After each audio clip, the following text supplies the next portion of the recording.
Between 1810 and 1840, thousands of mountain men ventured into the untamed wilderness of the Rocky Mountains, building shelters with nothing but an axe and raw determination.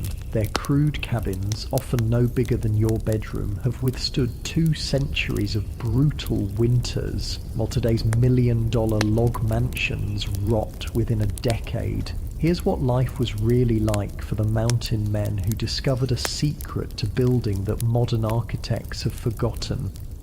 Before we begin tonight's story, if these help you drift off, I'd love if you left a like or subscribed. It helps me know I'm keeping you good company. And if you feel like it, drop a comment with where you're listening from and what time it is where you are. It's nice to think of some of you settling in for the night while others might be winding down your afternoon. Alright, let's head back to the Rocky Mountains in the 1830s. Trust me, it's going to be quite a ride. But first, get comfortable. Seriously, adjust those pillows, pull up that blanket, because where we're going, you're going to want to be cozy. Your eyes snap open to darkness. The air in the tiny cabin is so cold your breath forms a cloud above your face. Outside, the wind howls through the pines, driving snow against the logs just inches from your head. The temperature is somewhere south of 20 below zero. Another brutal January night in the Rocky Mountains. You're probably thinking, no way anyone survived winter in these conditions. But wait, that's the crazy part. Not only did the mountain men survive, but they thrived in tiny cabins that modern builders would laugh at.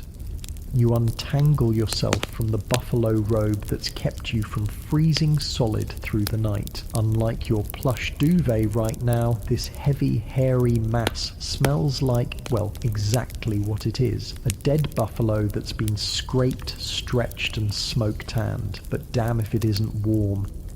Your bare feet hit the dirt floor and you wince, not because it's cold, though it is, but because the ground is actually warmer than you expected, and this is your first clue to the forgotten genius of the mountain man's cabin. Hang on, I can hear you thinking, a dirt floor that isn't freezing in sub-zero temperatures? That doesn't make sense. Welcome to the Trapper's Tilt, a structure so brilliantly designed for survival that it'll make your modern, centrally heated house seem fragile by comparison. The cabin is tiny, 90 square feet, about the size of a modern bathroom. In the dim light filtering through the single oiled paper window, you can see the entire space. There's a small fire pit in the center with smoke lazily rising toward a hole in the roof. Your bedding area takes up one corner. A few steel traps hang from pegs on the wall. Dried meat dangles from the rafters. That's it. That's the whole place. You know what's wild about this little box of logs? In 2025, it would still be standing while that fancy timber frame vacation home with the cathedral ceiling and massive stone fireplace would be a rotting mess. I'm serious. The cabin you're in right now was built to last centuries, not decades. The mountain man would just laugh and go, "Y'all are building it wrong," and he'd be right.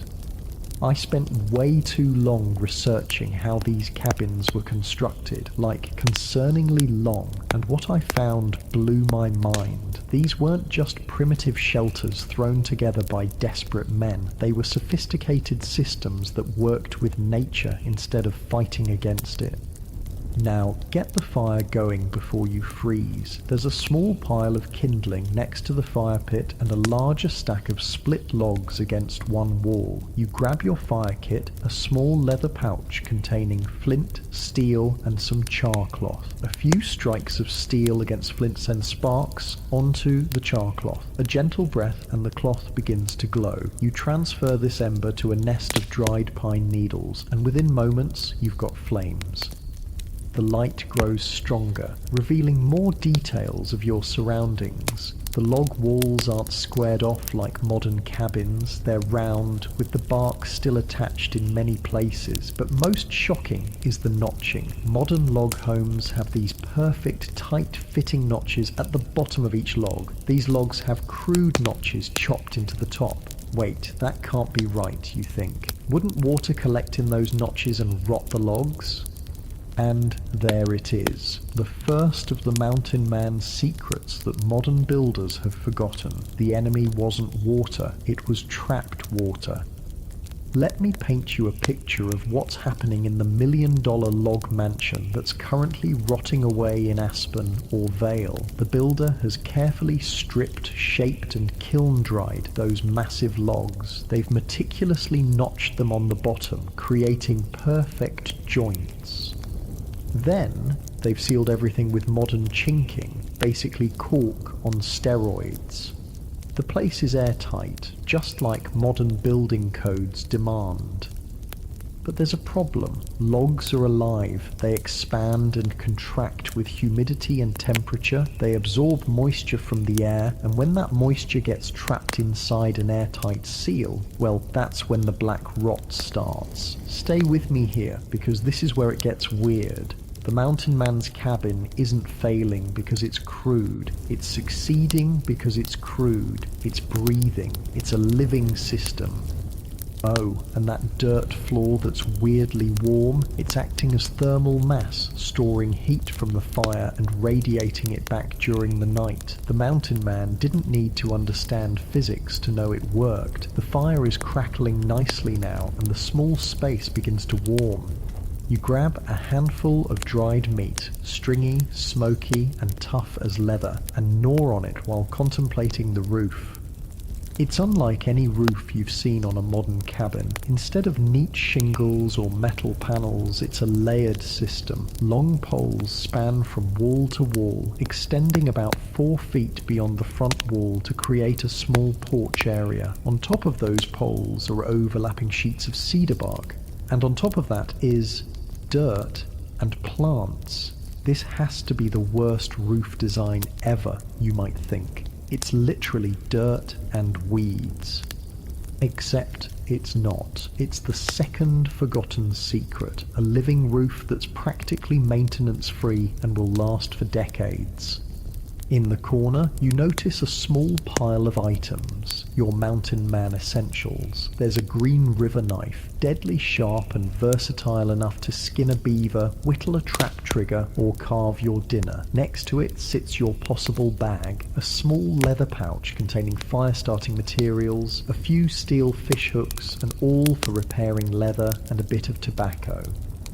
Your rifle, a .54 caliber Hawken, leans against the wall, wrapped in an oiled cloth to protect it from the damp. That rifle represents about a year's wages for a labourer back east. Out here, it's worth its weight in gold beaver pelts. I mean, imagine your entire survival depending on one tool that you can't replace. Like, if your iPhone breaks, you get a new one. If this rifle breaks 200 miles from the nearest trading post, well, hope you remember how to make snares. The guard's like, you can't bring that gun in here, it's too big. And the mountain man goes, it's not a gun, it's my dinner maker, my protector, and my best friend. In your head, you're thinking, there's no way this tiny box keeps me alive through winter. Spoiler, it absolutely can. Outside, the wind picks up, howling through the pines and rattling the crude door. But inside, despite the simplicity, you're relatively comfortable. The small space heats quickly, the dirt floor radiates warmth, the buffalo robe provides better insulation than any modern sleeping bag, and most importantly, the cabin itself, this primitive structure, is working with the environment, not against it. What did a half-literate mountain man know that our best architects have forgotten? They understood that a log cabin is not just a house, it's a living organism. Modern log homes fail because they're built like sealed boxes, fighting against nature's forces. The mountain man's cabin succeeds because it's built to breathe, shift, and adapt. It's not static, it's dynamic. It changes with the seasons. It expands and contracts. It lets moisture in, then lets it out again.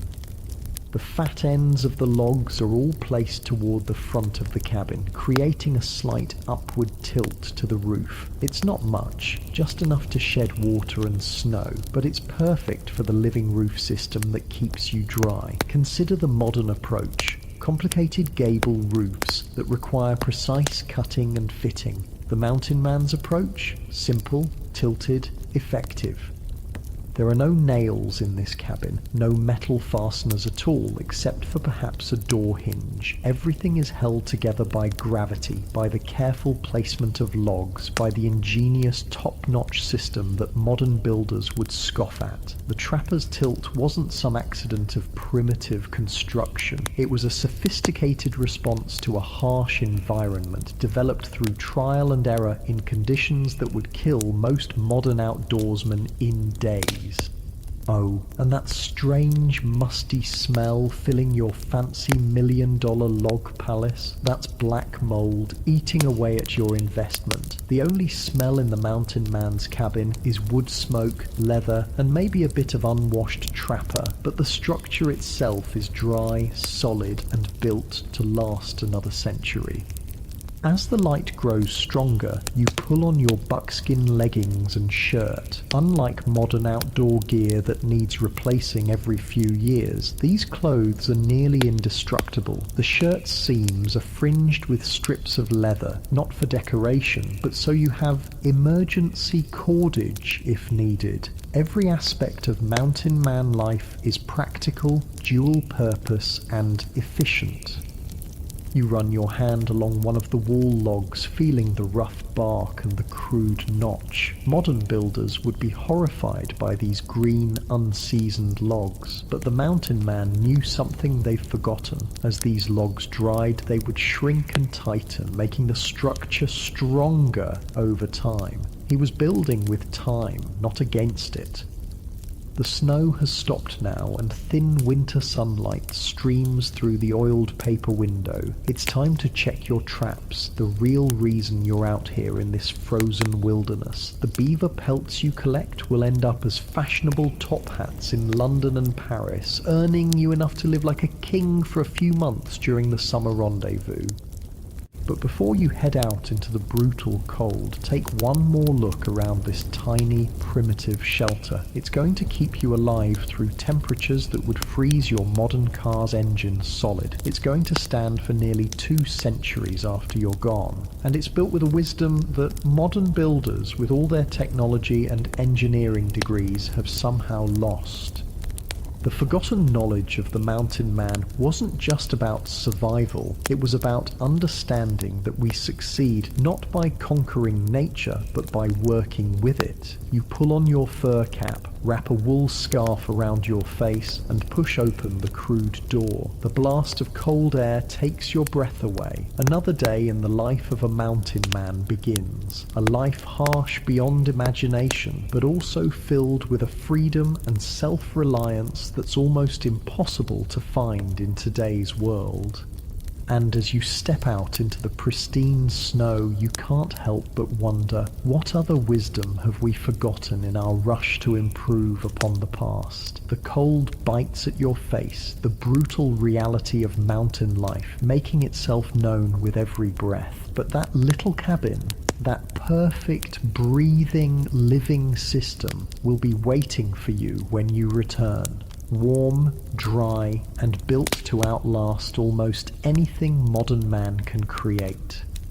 Unlike your cozy bed right now, with its perfect temperature and fluffy pillows, survival out here isn't guaranteed. It's earned through knowledge, through respect for the environment, and through building systems that work with nature rather than against it. The mountain men weren't just survivors, they were engineers, architects and scientists who never went to school, and the knowledge they discovered, then passed down through generations, is now largely lost, replaced by building codes and modern materials that often fail to match the performance of these primitive techniques. But that knowledge isn't completely gone. It's still there in the remaining trappers' tilts, scattered throughout the Rockies, standing after nearly 2 centuries, silently testifying to the genius of their builders. And now you know the first secret. The cabin is alive. It breathes. It adapts. It works with the forces of nature rather than fighting them. But this living system had vulnerabilities. One mistake in the design, one flaw in the execution, and the entire structure could become a waterlogged death trap. And that's where we'll go next, into the details of exactly how these remarkable shelters were built, starting with the most controversial technique of all, the top notch. The bitter cold bites into your fingers as you work the steel trap. Setting beaver traps in January is a special kind of misery. The water's so cold it burns, numbing your hands within seconds. But the pelts are prime in winter, and prime pelts mean good money at the rendezvous. You've been working this valley for 3 months now. Built your tilt in just 5 days back in October, right before the first serious snow. Most folks back east wouldn't believe that. 5 days to build an entire cabin, but that's another piece of forgotten knowledge. Speed wasn't just convenient, it was survival. When you're alone in these mountains, every hour counts. Waste time on fancy joinery or perfect corners, and winter catches you sleeping under pine boughs instead of inside a solid shelter. That's why the top notch was so damn important. Modern builders would have a conniption fit if they saw how you notched these logs. You put the notch where? I can hear them asking now. The thing is, if you ask any respectable log home builder today about notching, they'll talk about saddle notches, dovetail notches, and fancy scribing techniques. They'll tell you the notches must be on the bottom of the log to shed water. They'll say it's a painstaking process that demands skill, precision, and expensive tools. And they're not wrong for their type of construction. But a mountain man would have looked at all that fuss and just laughed. Your hands are nearly useless now, the cold turning your fingers into clumsy sticks. You trigger the trap, set it carefully in the stream where a beaver's path is worn into the bank, and camouflage it with mud and twigs. 1 down, 5 more to go. You think about your cabin while you work. The secret that nobody talks about nowadays is this. The mountain man notched his logs on the top, not the bottom. Heresy, according to modern builders. A notch on top is a water trap, they'd say, a perfect place for moisture to collect and rot to begin. But this assumes you're trying to build a sealed system. The mountain man knew better. He understood the enemy wasn't water, it was trapped water.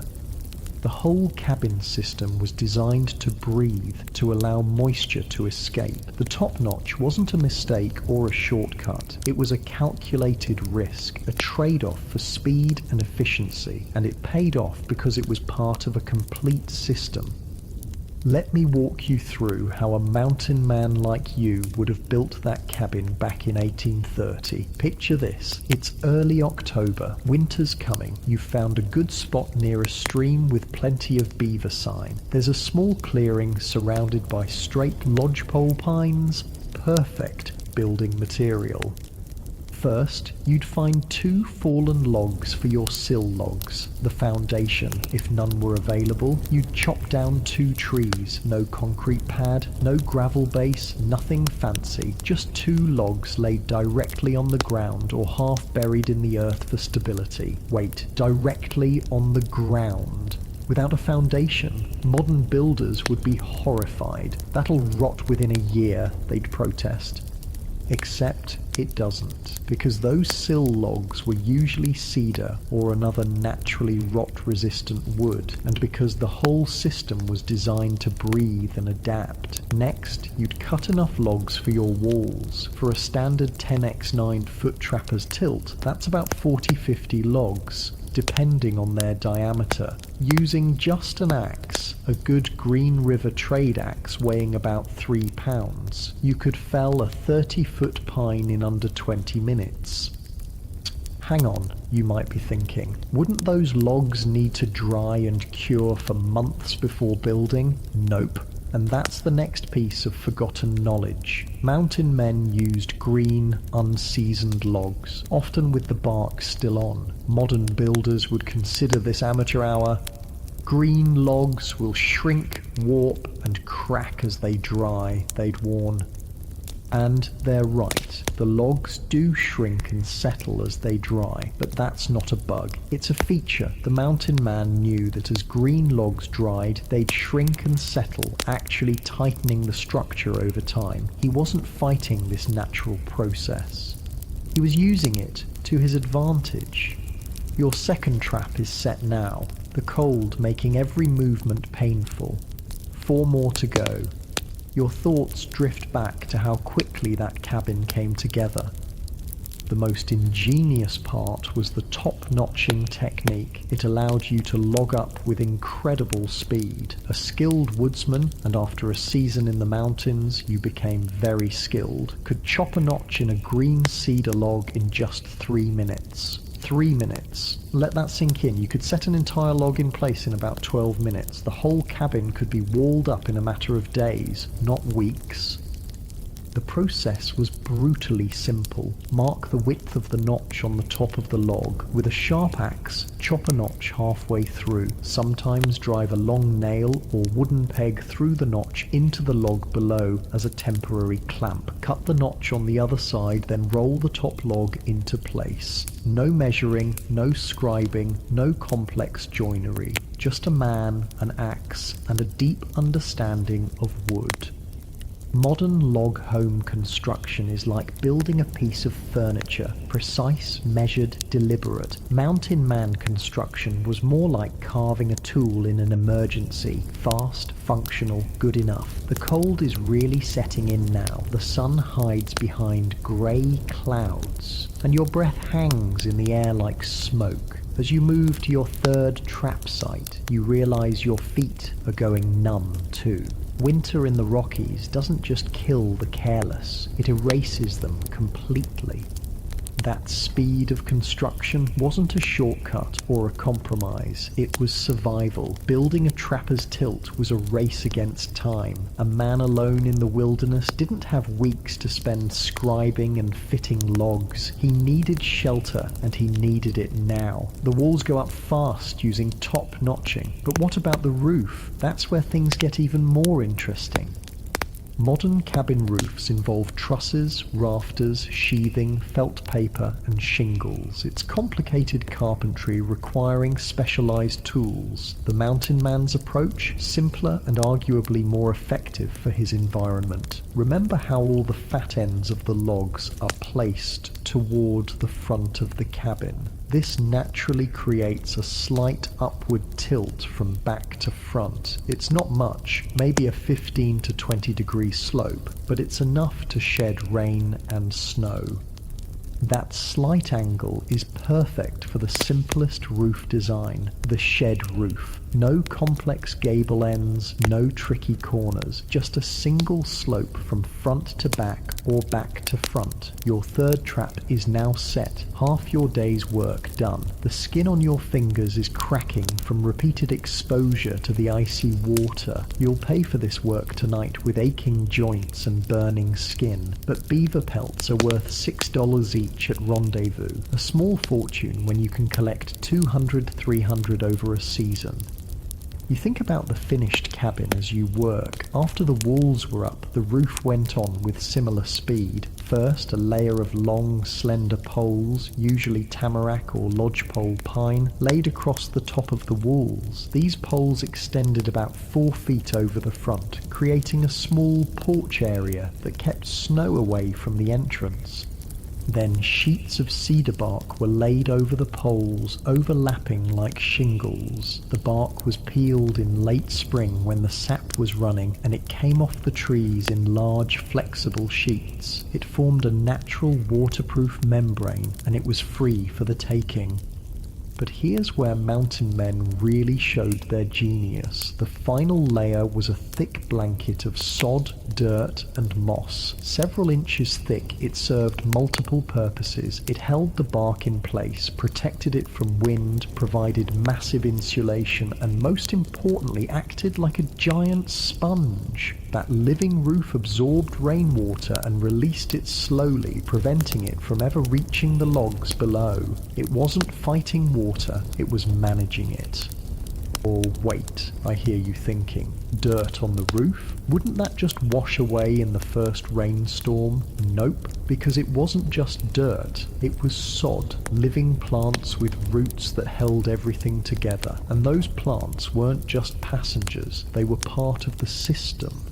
As they grew, their roots strengthened the roof. By the second season, that roof was practically self-healing. Your fourth trap is set, your hands now so numb you can barely manipulate the springs. 2 more to go, the temperature seems to be dropping further, and you notice snow clouds building to the west. Need to finish quickly. Modern builders think of a roof as a barrier, something to keep water out. The mountain man thought of his roof as a system to manage water, not to block it completely, but to control how it interacted with the structure. Think about it. How many modern homes have leaky roofs just a few years after construction? How many need regular maintenance and repairs? The trapper's tilt, with its primitive living roof, could go decades with minimal attention. By trap number 5, you're moving purely on muscle memory. Fingers don't work right when they're this cold. Every mountain man knows the danger. Frostbite can cost you digits or limbs out here hundreds of miles from any doctor. You've seen old-timers at rendezvous with missing fingers, toes, even noses lost to the brutal cold. It's a high price to pay for beaver pelts, but the mountains call to a certain kind of person, the kind who values freedom above comfort, independence above safety. Back to the cabin construction. With walls up and roof on, what about the gaps between logs? This is where chinking comes in.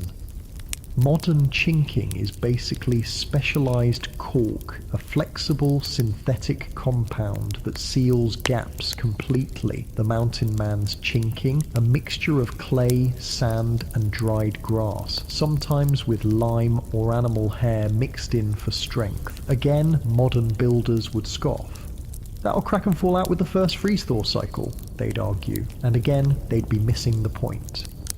The primitive chinking wasn't meant to be a perfect seal. It was designed to be a permeable membrane, a part of the living, breathing skin of the cabin. It allowed trapped moisture to escape while keeping the worst of the weather out. This is the third key to the forgotten knowledge. Breathable walls. A modern airtight cabin is ironically a death trap for logs. It traps moisture inside, creating the perfect environment for rot and decay. Your final trap is set as the first snowflakes begin to fall. Perfect timing. You head back towards your cabin, body aching, hands and feet throbbing as blood begins to return to your extremities. This life isn't for everyone. It's brutal, lonely, and unforgiving, but there's something pure about it too. No boss breathing down your neck, no social obligations, no keeping up with the Joneses, just you, your skills and nature, sometimes working with you, often working against you. As your cabin comes into view, smoke curling from the smoke hole in the roof, you appreciate again how perfect this simple structure is for this environment. Not despite its crude construction, but because of it. Take the door, for example. In a modern home, doors are complex assemblies of frame, panel, hinges, and hardware. The mountain man's door, often just a few boards or small logs lashed together with rawhide hanging on crude wooden hinges or leather straps. Sounds drafty, you might think, and it was, but that was addressed with a buffalo robe hung on the inside during the coldest months. The robe could be adjusted based on weather and need for ventilation. Actually, here's something the old-timer who taught you cabin building said. A cabin that don't breathe. is like a man who can't breathe, dead before its time. You push open the crude door, grateful to be out of the wind. The interior is cool but not freezing. The dirt floor has retained heat from this morning's fire, another aspect of the living system. A modern concrete pad would be ice cold. This natural earth acts as thermal mass, storing and slowly releasing heat. You add wood to the fire, build it up to a good blaze. Your fingers ache as they warm, the pain of circulation returning worse than the cold itself. That's the price you pay for walking this path. Freedom isn't free, not even in these mountains. Looking around your small shelter, you see nothing that would impress a modern person. No fancy fixtures, no decorative touches, just function, survival, efficiency. But there's beauty in that simplicity, a harmony with the environment that modern construction has largely lost. You hang your wet mittens near the fire and set your wet moccasins nearby to dry. Moisture management isn't just about the cabin, it's about everything in mountain life. Wet equals dead when temperatures drop far below freezing. Outside, the snow is falling harder now. Another storm moving in. But you're not worried. This small shelter, built with techniques now mostly forgotten, will keep you alive through whatever the mountains throw at you. A modern builder would look at this cabin and see only what's missing. No foundation, no vapor barrier, no manufactured materials, but what's present is far more important. A deep understanding of how to work with natural materials and natural processes. The fire's really going now, warming the small space quickly. You check your supplies, got enough meat jerky and pemmican to last through a week-long storm if needed. Water's easy, just melt snow. You're self-sufficient in a way few modern people can imagine. The beauty of the Trapper's Tilt isn't just that it's quick to build or that it lasts for decades, it's that it requires almost no specialized materials. Everything you need can be harvested within a few hundred yards of the building site. Try doing that with a modern home. As the daylight fades, you light a small tallow candle, rendered from bear fat last fall. Its light flickers on the rough log walls, casting moving shadows. There's peace in this simplicity. You unwrap your most prized possession, the Hawken rifle, and begin the evening ritual of cleaning and oiling it. Out here, a functional rifle means eating and protection. A malfunctioning one might mean death. The care you give this tool mirrors the thought that went into your shelter. Nothing fancy, nothing excessive. Just what works, what lasts, what serves its purpose efficiently.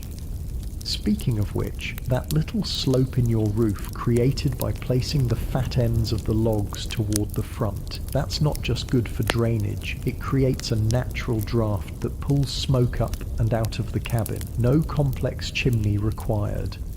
It's getting dark now, another long winter night beginning. By modern standards, this existence is harsh beyond imagining. No running water, no electricity, no convenience foods or entertainment, but there's something to be said for the direct connection to survival. Every action has immediate consequences. Every skill directly contributes to staying alive. You check the chinking between a few logs, noting where it might need repair come spring. The mixture of clay, sand and grass fibres has hardened nicely, filling the larger gaps while still allowing the wood to breathe. In a few places, frost has formed around the edges, not a sign of failure, but evidence that moisture is escaping rather than getting trapped in the logs. The wind picks up outside, howling through the pines and rattling your door, but inside it's surprisingly comfortable, not warm by modern standards, but survivable. And in the mountains in winter, that's all that matters. The design choices that went into this cabin weren't random or simply primitive. They were solutions evolved through harsh trial and error in conditions where mistakes meant death. What seems crude to modern eyes is actually sophisticated in its simplicity, effective in its execution, and remarkably durable over time. As you settle in for the night, pulling the buffalo robe around you, you can't help but feel a certain pride. Not everyone could survive out here. Not everyone could build a structure that withstands these conditions with such basic tools and materials. The knowledge you're using wasn't learned in schools or from books. It was passed from trapper to trapper, refined through bitter experience, and proven in the harshest testing ground of all, winter in the Rocky Mountains. Modern builders have forgotten much of this wisdom, replacing it with engineered solutions that often fail to match the elegant simplicity of what you're experiencing now. The top notch, the green logs, the living roof, the breathable chinking, the slight tilt to the walls. Each element alone might seem primitive or flawed. Together, they form a living system that works with nature rather than against it. As your eyes grow heavy, the fire burning down to coals, you drift towards sleep, knowing that while this life is hard, you've mastered something profound, the ability to create shelter that truly belongs in this landscape, built with the mountain's own materials, designed to move and breathe with the seasons. And that knowledge, the forgotten wisdom of the mountain man, has kept you alive for another day in one of the most unforgiving environments on Earth. Morning arrives with brutal clarity in the mountains. No gentle dawn here, just sudden knife-edge cold and blinding light reflecting off fresh snow. You push aside the buffalo robe and face another day of survival. Last night's storm dumped nearly a foot of fresh powder. Your traps are buried somewhere beneath it. Finding them will consume most of the day, but first you need to check on something even more important: your roof. You step outside, squinting against the glare. The temperature must be 20 below. The air is so cold it hurts to breathe, freezing the hairs in your nostrils with each inhale. But your attention is on the roof of your trapper's tilt. Snow blankets it completely, at least 18 inches deep in places. To a modern homeowner, this would be cause for panic. The weight, the potential leaks, the structural stress. But you're not worried. In fact, you're pleased. That's just more insulation, the old mountain man who taught you would say, and he was right. The living roof of the trapper's tilt, that layer of poles, bark, sod and moss, was designed to carry this load. More importantly, it was designed to use it. Snow is an excellent insulator. The thick blanket on your roof is actually making your cabin warmer, creating a barrier between you and the brutal sky. I once asked a cabin restoration expert about these roofs. They seem primitive, he told me, until you realize they're actually more advanced than what we typically build today. See, a modern roof is primarily a water barrier. A mountain man's roof was a complete environmental management system. The design wasn't just about keeping precipitation out, it was about thermal regulation, moisture control, fire resistance, and durability with minimal maintenance.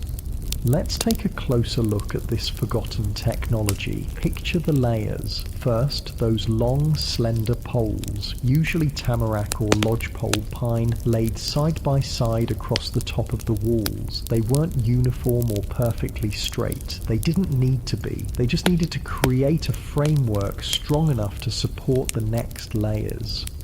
One mountain man's diary entry from 1832 reads, "Spent the day cutting poles for the roof. Found a stand of young tamarack that will serve admirably. A man could do worse than tamarack, strong for its weight and resists rot better than most."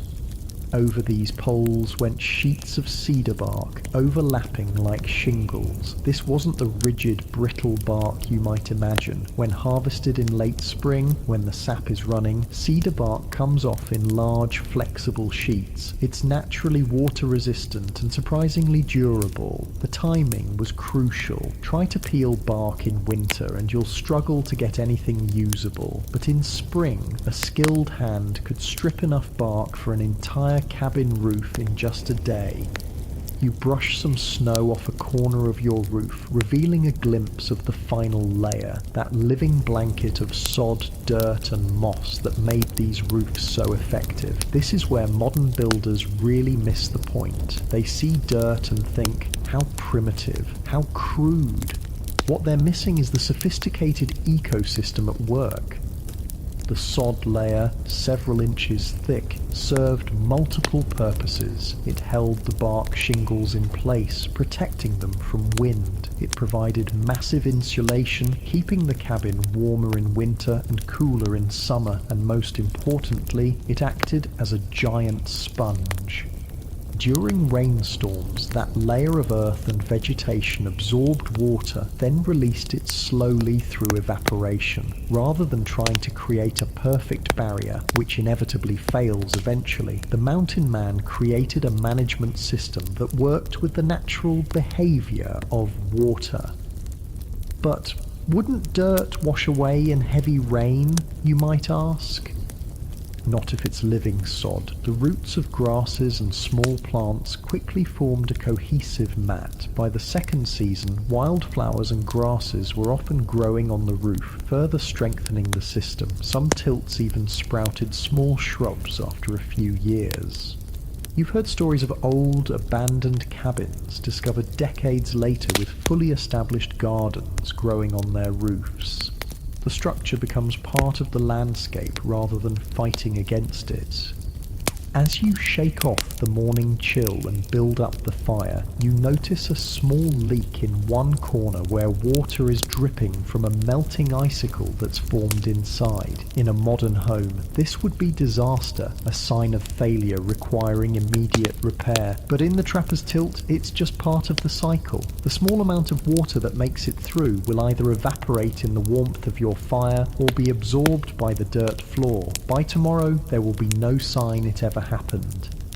The mountain man understood something profound. Perfection is the enemy of durability. Systems that can't flex break. Systems that can't leak eventually burst. Systems that can't breathe suffocate. With your fire crackling nicely, you pull on your gear and prepare to check your traps. Time to face that brutal cold again. But before you go, you inspect the chinking between the logs. Modern chinking is basically cork, a synthetic barrier designed to create an airtight seal. The mountain man's chinking was a mixture of mud, clay, sand and dried grass or animal hair, materials available anywhere you might build. My grandmother would have called it cob, an old-timer, at the last rendezvous told you. Same stuff they built houses with in the old country, lasts for centuries if you do it right. The mixture varies from region to region, builder to builder. Some used more clay for a harder set. Others preferred a sandier mix that remained somewhat flexible. In areas with limestone, a bit of lime might be added to help it set. What made this chinking special wasn't its composition, but its function. It wasn't designed as an airtight seal. It was a permeable membrane, part of the living, breathing skin of the cabin. When humidity was high, the clay absorbed some moisture. When the air dried, that moisture was released. This constant exchange prevented the logs from rotting, the primary cause of failure in modern log structures. You push open the door and step into the shocking cold. Your breath instantly forms a cloud that's whisked away by the wind. Time to find those traps under all this fresh snow. Hours later, you return with 3 beaver pelts. Not bad considering how difficult it was to locate the traps. You're half frozen, fingers and toes numb, despite your best efforts to stay warm. The mountains extract a price for every pelt. Inside your tilt, the transformation is immediate. It's not exactly warm by modern standards, but compared to the killing cold outside, it feels like a furnace. Your small fire has kept the space survivable, and the cabin's design has retained that precious heat. You hang the fresh pelts on the wall. They'll need to be properly fleshed and stretched later, but right now you need to warm up before your extremities suffer permanent damage. As feeling painfully returns to your fingers, you contemplate the pelts. Each one represents about $6 at the summer rendezvous. A good trapper might collect 200, 300 in a season, enough to live like a king for months, but the mountain exacts payment in pain, risk, and isolation. Is it worth it? The newcomer asked you last summer, watching you spend your hard-earned money on whiskey and supplies. You didn't answer then. The question seemed to miss the point. The mountain men weren't here just for money. They were here for freedom, for the challenge, for a life unbounded by society's constraints. As evening approaches, you prepare a simple meal, pemmican with a handful of dried berries mixed in for variety. The pemmican is your own make, rendered fat mixed with dried, pounded meat and berries. It's calorie-dense and keeps through the winter without spoiling. A handful contains enough energy for hours of hard work in the cold. Your body warmed and hunger satisfied, you turn your attention to the pelts. Each needs to be stretched on a willow hoop frame to dry properly. It's meticulous work, but your hands know it well after years in the mountains. While you work, a sound catches your attention. A faint creak from the roof. The cabin is talking to you. Modern buildings are silent, or at least they're supposed to be. Creaks, shifts and groans are seen as flaws, but the trapper's tilt is different. It's alive, responding to temperature changes, snow load, wind pressure. That creak isn't failure, it's adaptation. The living structure is shifting slightly under the weight of snow, finding a new equilibrium. By morning it will have adjusted completely. This constant, subtle movement is why the crude top-notching and green logs work. The structure isn't fighting natural forces, it's yielding to them, accommodating them, then returning to form when they pass. You finish with the pelts and hang them where they'll catch the heat from the fire without scorching. By morning, they'll be ready for proper stretching on the frames. Night falls early in winter. By 5 o'clock, darkness is complete. Your candle casts flickering shadows on the rough log walls as you attend to small tasks, mending a torn moccasin, whittling new triggers for your traps, taking inventory of your supplies. It's during these quiet evening hours that the true value of the trapper's tilt becomes most apparent. Outside, the temperature plummets to 30 below. The wind rises, driving snow through the pine branches with a sound like distant surf. These conditions kill. They kill quickly and without mercy. But inside your crude shelter, life continues, not in comfort by modern standards, but in security. The fire's warmth, the buffalo robe's insulation, the cabin's protection from wind and snow, together they form a bubble of survival in a hostile world. The old mountain man who taught you cabin building had a saying, "The difference between living and dying out here ain't how fancy your shelter is, it's how well it works with what the mountain throws at it." Modern buildings fight the elements. They try to create perfect barriers against heat, cold, moisture, and they fail. Sometimes quickly, sometimes slowly, but inevitably, because nothing man-made can permanently resist nature. The trapper's tilt doesn't fight, it accommodates. It flexes, breathes, adapts. It's built with an understanding that perfection is impossible, so resilience becomes the goal instead. As you prepare for sleep, banking the fire to last through the night, you run your hand along one of the wall logs. Beneath the rough bark, you can almost feel the life still present in the wood. These trees aren't truly dead. They've just been repurposed. Their natural properties, insulation, strength, resilience, continue to serve now as your shelter rather than as living plants. This connection to the natural world is something modern construction has largely lost. We've forgotten that we don't need to conquer nature to survive within it. Sometimes working with its forces is far more effective than working against them. You wrap yourself in the buffalo robe, positioning yourself near the banked coals of the fire. Sleep comes quickly after a day of physical labor in the cold. Your last thought before drifting off is appreciation for this simple shelter, this living system that keeps death at bay in one of Earth's harshest environments. Morning brings new challenges. The temperature has risen slightly, causing the snow on your roof to begin melting. In a modern house, this would mean potential ice dams, leaks, structural damage. For your trapper's tilt, it's just another day in the seasonal cycle. As the snow melts, water percolates through the sod layer, where much of it is absorbed. Some makes its way to the bark layer, where it either runs off or is directed to the edges by the slight slope of the roof. A small amount might find its way through, creating minor drips inside, but the dirt floor simply absorbs this moisture, completing the cycle. After a breakfast of jerky and coffee, real coffee is a luxury in the mountains, saved for the coldest mornings when you need the boost. You head out to check your traps again. The day brings mixed results. 2 beavers, but one was partially eaten by a wolverine before you arrived. The mountains give and take with equal indifference. By mid-afternoon, clouds build on the western horizon. Another storm approaches. You can feel it in the changing pressure, see it in the way the light shifts. Time to head back to the tilt. You arrive just as the first snowflakes begin to fall. Inside, you build up the fire and prepare for another evening of isolation as the storm rages outside.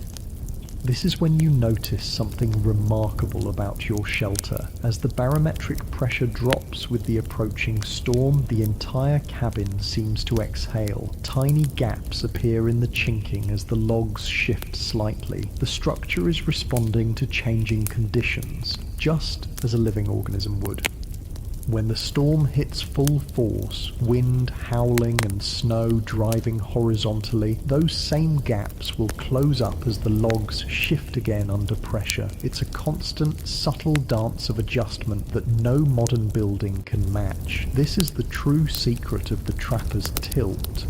Not any single technique like the top notch or the living roof, but the integration of all these elements into a complete system that breathes, flexes, and adapts. Modern builders have forgotten this holistic approach. They focus on individual components, better waterproofing, stronger fasteners, more efficient insulation, without understanding how these elements interact as a system. The storm arrives with full fury just after sunset. Wind screams through the pine forest, driving snow through any gap it can find.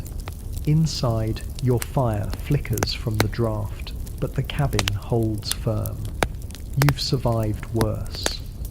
As you settle in for another night, your thoughts drift to the rendezvous next summer. For a few chaotic weeks, mountain men from across the Rockies will gather to trade furs, resupply, share information, and blow off steam after months of isolation. You'll trade your carefully collected beaver pelts for coffee, tobacco, lead for bullets, new traps to replace broken ones. You'll drink whiskey, gamble, swap tall tales, and maybe find a companion for a time. Then you'll return to the high country, to the solitude, to the simple honesty of survival, and you'll build another cabin using these forgotten techniques that have kept you alive through Rocky Mountain winters that would kill most modern outdoorsmen within days. The mountain man's legacy isn't just the trails he blazed or the territories he explored, it's also this practical wisdom, this deep understanding of how to create structures that work with nature rather than against it. As the storm rages outside and your fire burns low, you drift towards sleep, secure in your knowledge of these forgotten secrets. The top notch, the green logs, the living roof, the breathable chinking, separate, they might seem primitive. Together, they form one of the most sophisticated shelter systems ever devised. And as modern log homes continue to rot while the few remaining trapper tilts stand firm after nearly 2 centuries, perhaps it's time to reconsider which approach was truly advanced and which was primitive.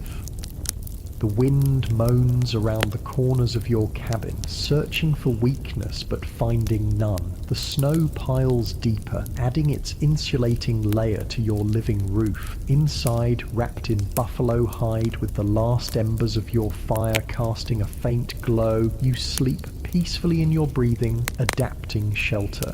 This harmony with nature, building with it rather than against it, is perhaps the most valuable forgotten knowledge of all. February in the Rockies, the cruelest month. You've been in this valley for nearly 4 months now, with another month or so before the spring thaw begins. Your beard has grown wild, your skin has turned leathery from wind and smoke, and your body has adapted to perpetual cold. You've become something between man and animal, a creature of pure survival. Morning begins the same way it has for weeks. You emerge from your buffalo robe, teeth chattering despite sleeping fully clothed except for your moccasins. The fire died during the night, leaving only grey ash and a few faintly glowing coals. The temperature inside the cabin has dropped to just above freezing, cold enough to see your breath, but warm enough to keep water from turning to ice. That's the magic of the trapper's tilt, even without active heating. First thing you do when you wake up is make fire, old Williams told you when you first came to the mountains. Do it before you piss, before you stretch, before you think about breakfast. Fire first, everything else second. Smart advice. You kneel before the fire pit, arranging kindling over the coals, then blowing gently until flames appear. The routine is so ingrained you could do it blindfolded. While the fire builds, you take stock of your living situation. After months in this 9x10 foot space, you know every inch intimately. Your beaver traps hang from pegs on one wall. Your rifle rests in the corner nearest your sleeping spot. Snowshoes hang beside the door. Meat and pemmican are stored in leather bags suspended from the rafters to keep them away from mice. You've created small luxuries over time, a 3-legged stool made from a log section and pine branches, a crude table from split logs, shelves made from notched sticks driven between logs in the wall. These small comforts make the isolation more bearable. The cabin itself has changed subtly since you built it. The green logs have begun to dry and shrink, tightening the structure. You've had to add chinking in places where gaps appeared. The dirt floor has compacted from use, creating a smooth, hard surface that's surprisingly easy to keep clean with a pine branch broom. By modern standards, it's primitive beyond imagination. No running water, no bathroom, no electricity, but it's perfectly adapted to its purpose, keeping you alive through a Rocky Mountain winter. The fire's burning well now, pushing back the cold. You pull on your moccasins and head outside to gather more firewood from your steadily diminishing pile. The snow has stopped, revealing a bluebird day with temperatures well below zero, the kind of cold that freezes exposed skin in minutes.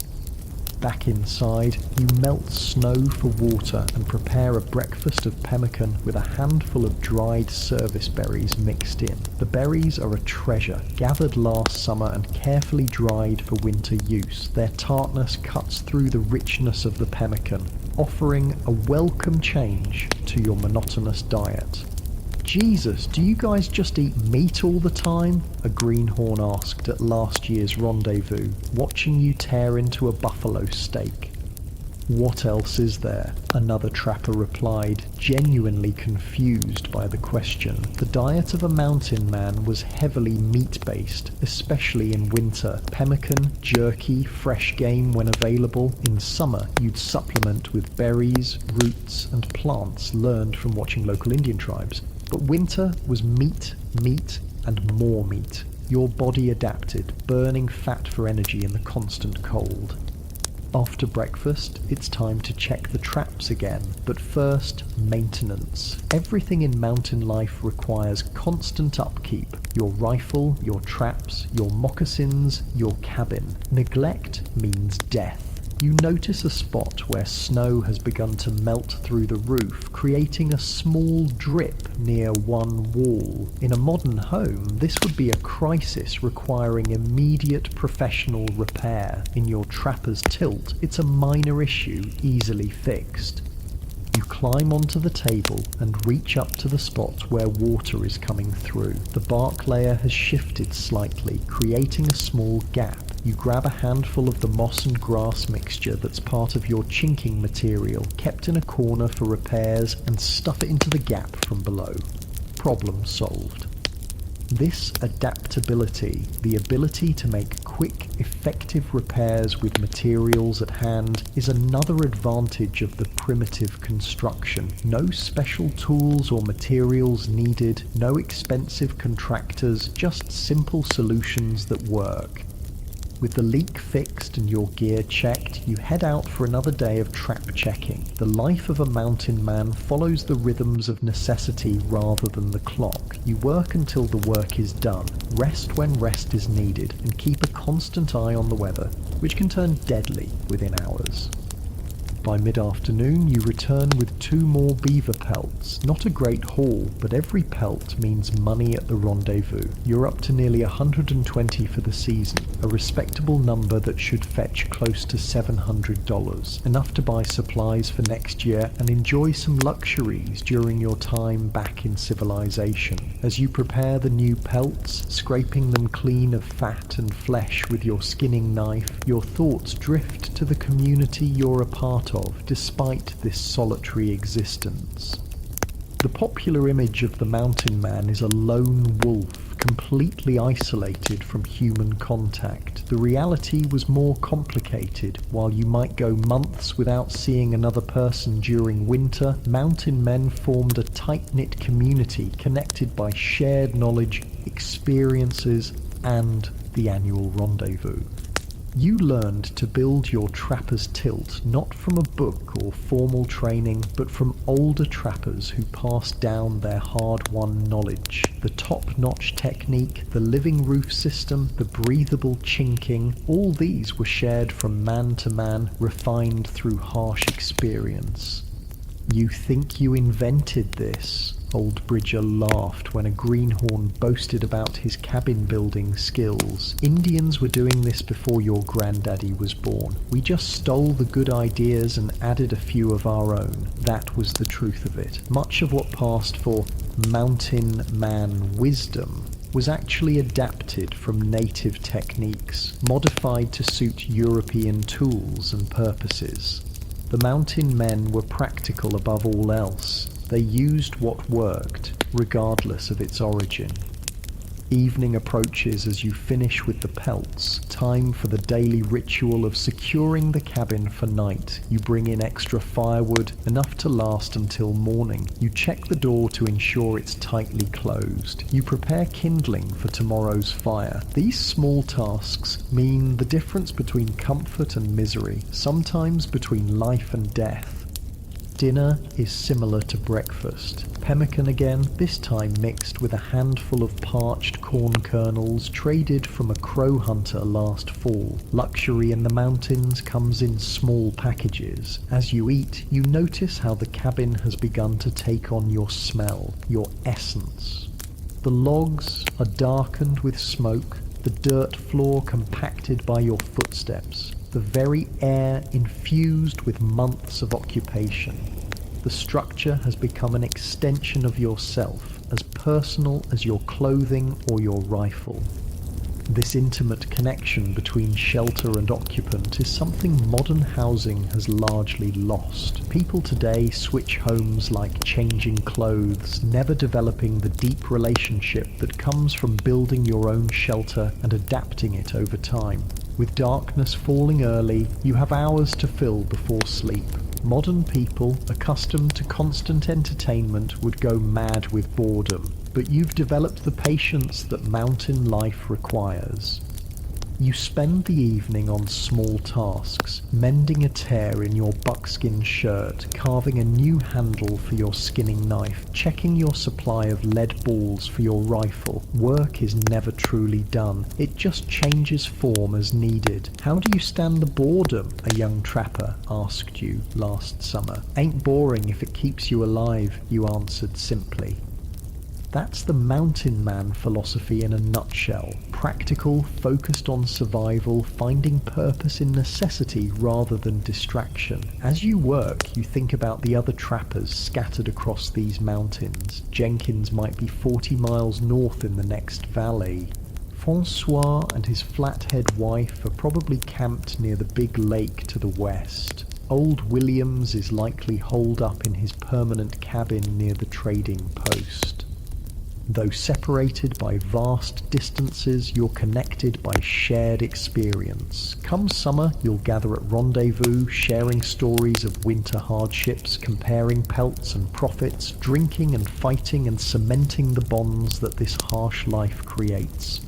Fatigue eventually overtakes you. You bank the fire carefully. Not too much fuel, which would waste wood, but enough to keep coals alive until morning. Then you wrap yourself in the buffalo robe and settle onto your bed of pine boughs covered with a wool blanket. It's not memory foam, but your body has adapted to it. After a day of physical labor in the cold, sleep comes quickly, regardless of comfort. Morning brings unexpected warmth. A Chinook wind has blown in overnight, raising temperatures by 40 degrees. These dramatic swings are common in the Rockies, brief respites from winter's grip that can be both blessing and curse. The sudden warmth means melting snow, which tests your cabin's water management system. The living roof absorbs the meltwater, while the slight tilt of the structure directs runoff away from the foundation logs. Modern cabins often suffer during these thaws, with ice dams forming on roofs and meltwater finding its way into walls. Your primitive shelter handles it with ease. You use the warmer weather to perform tasks that are difficult in deep cold, chopping extra firewood, making repairs to external elements of the cabin, even washing your spare clothing in the partially thawed stream. By mid-morning, you've checked half your trap line. The warm spell has made the beavers more active, and you collect 4 pelts. A good day by any standard. Returning to your cabin, you notice something that would shock modern sensibilities. Small mushrooms and moss growing in one corner where the logs meet the dirt floor. In today's world, this would be seen as a problem. Mold, fungus. Call the remediation experts immediately. But to a mountain man, this isn't a flaw, it's part of the living system. The small amount of moisture that enters is processed by these organisms, which help prevent the logs from rotting. It's nature's own maintenance crew, working in harmony with your shelter, rather than being treated as an invader. This small detail illustrates the fundamental difference between modern and mountain man approaches to building. Modern construction tries to create perfect, sterile environments completely separated from nature. The mountain man created permeable boundaries that worked with natural processes. The warm spell lasts 3 days before winter reasserts its dominance. During that time, you collect 12 beaver pelts, a windfall that significantly boosts your season's total.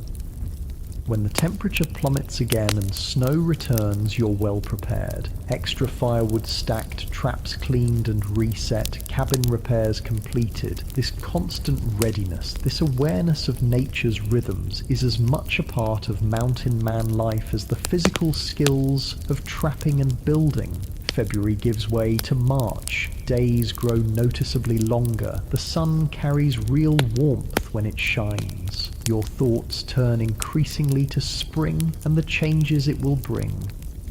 Your cabin, which has sheltered you through the most brutal months, will soon serve different purposes. As temperatures moderate, you'll spend less time inside. The small space that felt cozy in January will feel cramped by May. You'll sleep outside more often, using the cabin primarily for storage and protection from spring storms. By June, you'll leave this valley entirely, heading for rendezvous with your accumulated pelts. The cabin will sit empty through summer and fall. Some mountain men return to the same spot year after year, maintaining and improving their structures over time. Others build new shelters each season, following the beaver to fresh territory. Either way, the principles remain the same. Work with nature, not against it. Build quickly and efficiently with materials at hand. Create systems that breathe and adapt rather than rigid structures that fight natural forces. As March progresses, you begin preparations for the eventual journey to rendezvous. Pelts must be properly dried and bundled. Equipment must be repaired or replaced. Routes must be planned to avoid both natural hazards and potentially hostile native tribes. Through it all, your little trapper's tilt serves faithfully. As outside temperatures swing wildly below zero at night, above freezing during the day, the interior remains relatively stable. The thermal mass of the dirt floor and thick logs moderates extremes. The breathable construction prevents condensation from becoming a problem. The living roof adjusts to changing conditions. One particularly warm afternoon, you sit outside on a log, enjoying rare sunshine and taking stock of your winter. Survival itself is an accomplishment in this environment. The pelts you've collected represent not just profit, but proof of skill and endurance. You look at your crude cabin with a sense of pride. No architect designed it, no contractor built it. It came from your own hands, guided by knowledge passed down through generations of mountain men before you, who learned from native peoples before them. That place won't last 5 years, a company man told you when he passed through last fall, eyeing your trapper's tilt with contempt. You just smiled. You've seen abandoned cabins built this way that were still standing after 30 years, while the fancy trading post had to be rebuilt twice in the same period due to rot and structural failure. The knowledge embedded in these simple structures represents something profound. Generations of trial and error in one of Earth's harshest environments, distilled into practical techniques that work with natural forces rather than against them. As April arrives, bringing real spring to the lower elevations, you begin the process of closing down your winter camp. Traps are collected and cleaned for storage. Remaining food supplies are consumed or packed for the journey. The cabin itself requires little preparation. It's designed to weather vacancy as easily as occupation. You'll leave the door slightly ajar when you go. This seems counterintuitive, but it allows air circulation that prevents mustiness and rot. The rain that might enter does no harm to the dirt floor. By next fall, any small creatures that take temporary shelter will be long gone. On your last night in the cabin, you find yourself surprisingly sentimental. This small space has kept you alive through months of potentially lethal cold. Its crude walls have sheltered you from storms that could kill in hours. Its fire pit has provided warmth and cooked your food. Its dirt floor has been your home. Modern people rarely develop such connection to their shelters. They live in spaces designed and built by others using systems they don't understand, surrounded by materials whose properties and origins are mysteries. The mountain man built his own shelter from materials he gathered himself, understanding every aspect of its function through direct experience. There's something profound in that connection, a relationship with shelter that modern construction has largely lost. The trapper's tilt wasn't just a building, it was an extension of the man who built it, a physical manifestation of his understanding of the environment. As you drift towards sleep on your final night, you run your hand along the rough log wall beside your bed. The wood is warm to the touch, alive in its way, still breathing and adapting months after being cut from the forest. Tomorrow you'll pack your furs and supplies on your horses and head toward rendezvous, leaving this little structure to face the changing seasons alone. But unlike modern buildings that deteriorate during vacancy, your trapper's tilt will likely be in better condition when you return. The logs further seasoned, the chinking more settled, the whole system more harmonized with its environment. That's the final secret of the mountain man's approach to building. Structures that improve with time rather than degrading, that work with natural processes rather than fighting them. Morning brings clear skies and mild temperatures, perfect weather for beginning the long journey to rendezvous. You pack efficiently. The habits of mountain life don't allow for excess or waste. With your furs carefully bundled and your few possessions packed, you take a final look around the cabin that has been your home through the brutal Rocky Mountain winter. In its crude simplicity, it represents a sophistication that modern construction has largely forgotten. The wisdom of building in harmony with nature rather than in opposition to it. You close the door behind you, leaving it unlatched so the wind can open it slightly. The trapper's tilt will breathe, adapt, and endure, just as it was designed to do nearly 2 centuries ago, when the mountain men discovered building secrets that our best modern architects have somehow forgotten.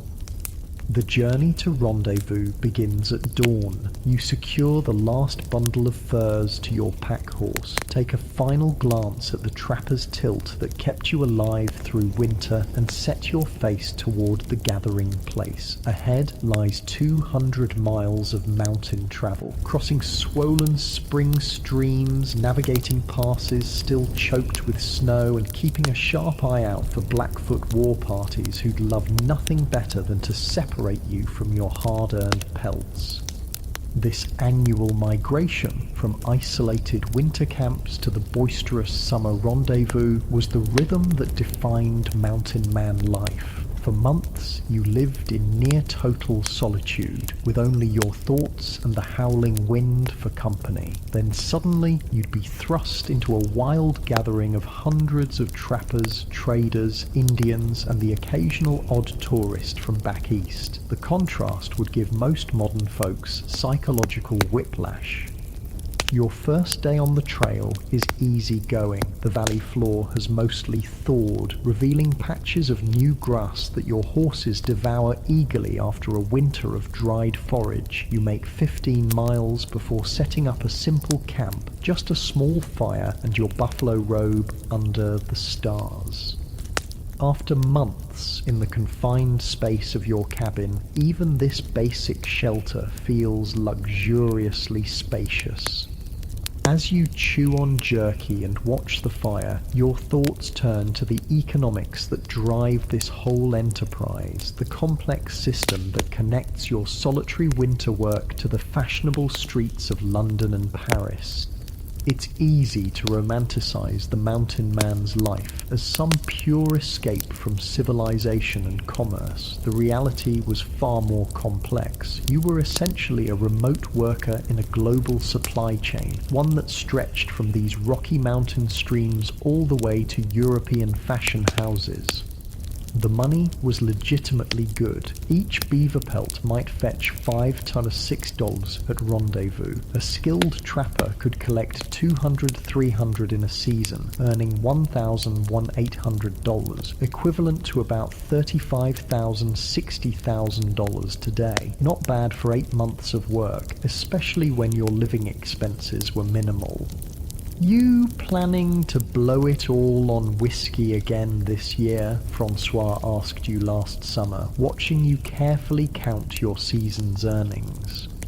"Just half on whiskey," you replied with a grin. "Rest goes to new traps, powder, and maybe a silver hatband if sublet brought any." The economics of mountain life required this boom and bust approach. You couldn't exactly deposit your earnings in a bank or invest in stocks. You had basically 3 options. Convert your cash to supplies for next season, purchase portable luxuries like silver ornaments or fine weapons, or spend it on immediate pleasures at Rendezvous. Most trappers did all 3 in varying proportions. Your second day on the trail brings the first major obstacle, a river crossing. Winter's snowpack is melting fast in the high country, turning placid streams into raging torrents. This particular crossing was easy last fall. Now it's a frothing, churning monster that makes your horses lay their ears back in fear. You spend an hour scouting upstream, finally finding a wider, shallower section where crossing seems possible. Even so, your heart pounds as you urge your reluctant mount into the icy water. The current immediately tugs at the horse's legs, threatening to sweep you both downstream. "Easy, boy," you mutter, though whether you're reassuring the horse or yourself is unclear. The water rises to your knees, then your thighs, soaking through your buckskins. The bitter cold makes you gasp. Halfway across, your pack horse stumbles, nearly losing his footing and your precious cargo of furs. A season's work hangs in the balance for a few heart-stopping seconds before the horse recovers and continues forward. This is the reality behind the romance of mountain life. Constant, potentially lethal challenges that must be overcome with skill, experience, and sometimes pure luck. The same unforgiving reality shaped the trapper's approach to shelter. There was no room for error, no margin for structures that couldn't withstand whatever the mountains threw at them. You make another 12 miles before evening, setting up camp in a small protected hollow. As you build a fire to dry your still damp clothing, you reflect on the purpose behind all this risk and hardship, the humble beaver. European beaver populations had been hunted to near extinction by the late 1700s, creating insatiable demand for North American pelts. The beaver's dense, water-resistant fur was perfect for making high-fashion hats, those tall, elegant toppers that adorned wealthy men from London to Moscow.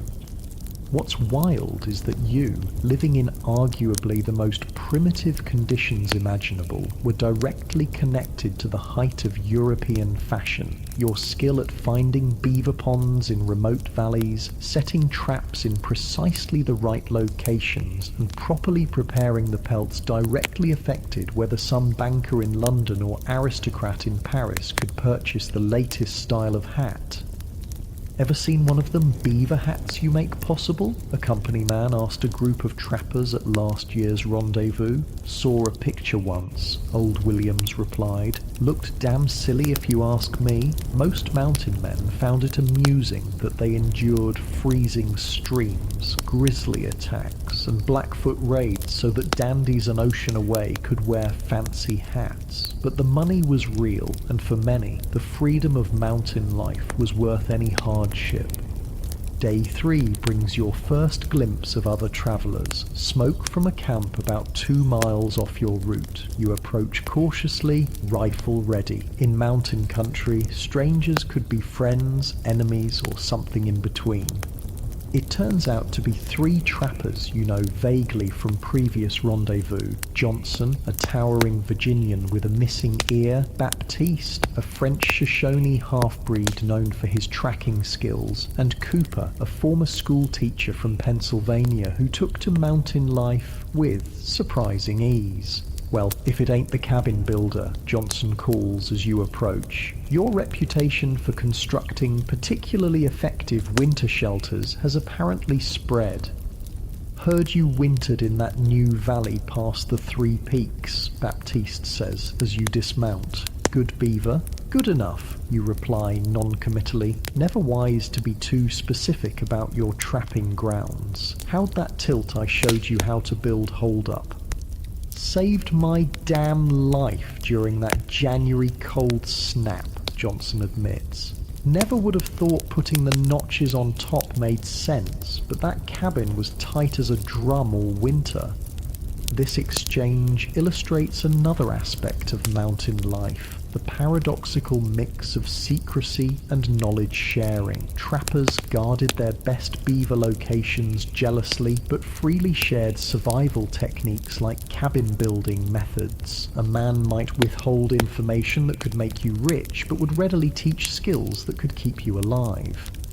You share their fire and food for the night, exchanging news and rumours. 3 crow hunters killed by Blackfoot near the Big Bend, company bringing new trade goods this year, including actual glass windows for those building permanent cabins. A new settlement growing near the eastern passes, bringing more tourists and curiosity seekers to rendezvous. The conversation eventually turns to shelters, with each man describing his winter accommodations and any innovations they've developed.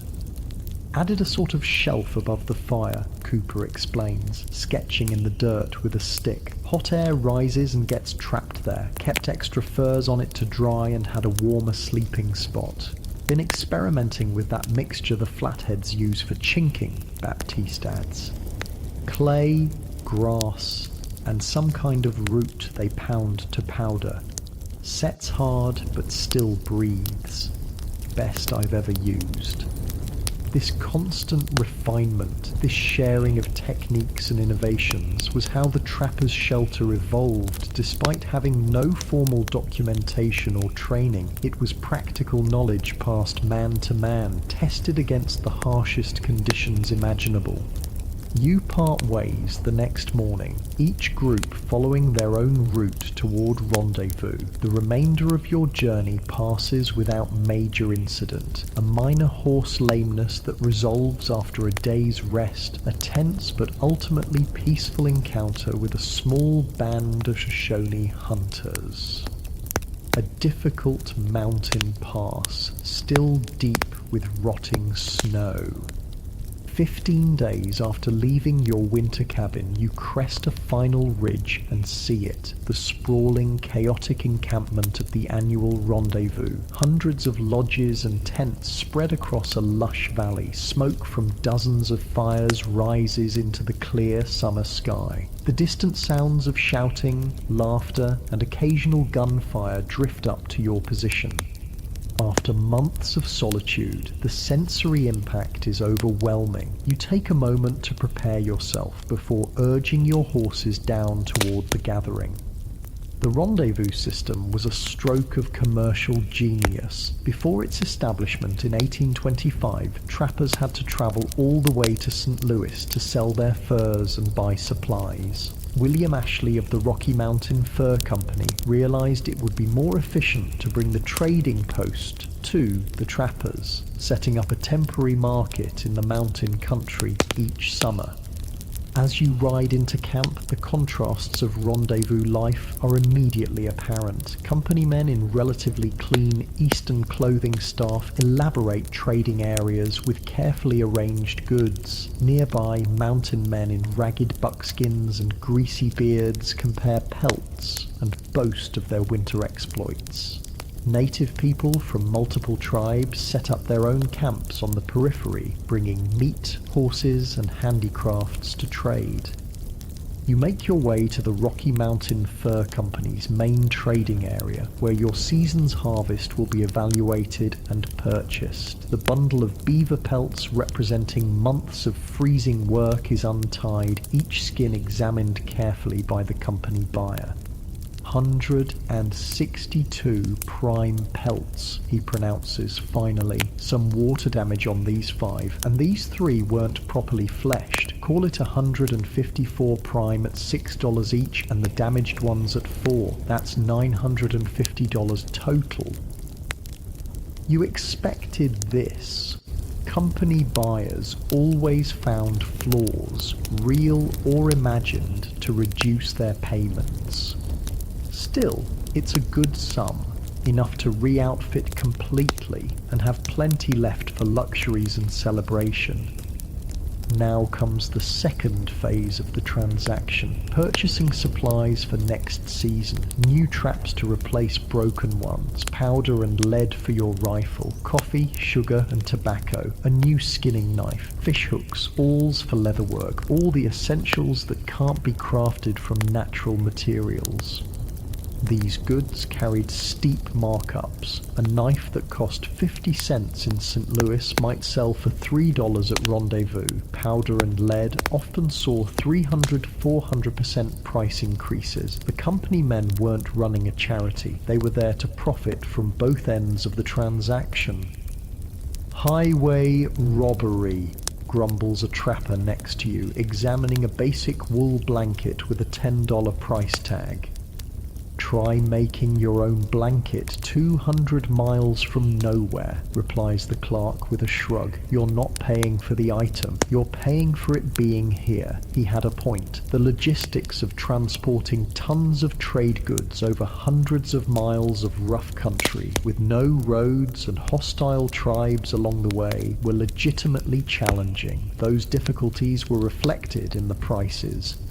With your essential supplies secured, you turn to more pleasant expenditures. A silver-mounted pipe catches your eye, beautiful and practical, since your old one cracked during winter. A red wool shirt seems positively luxurious after months in stiff buckskin. And yes, several bottles of whiskey, the universal currency of celebration at Rendezvous. The economic transaction complete, you're free to enjoy the social aspects of the gathering. For the next 2 weeks, this valley will host a non-stop party interspersed with contests of skill, trading of information, forming and breaking of partnerships, and occasional violence.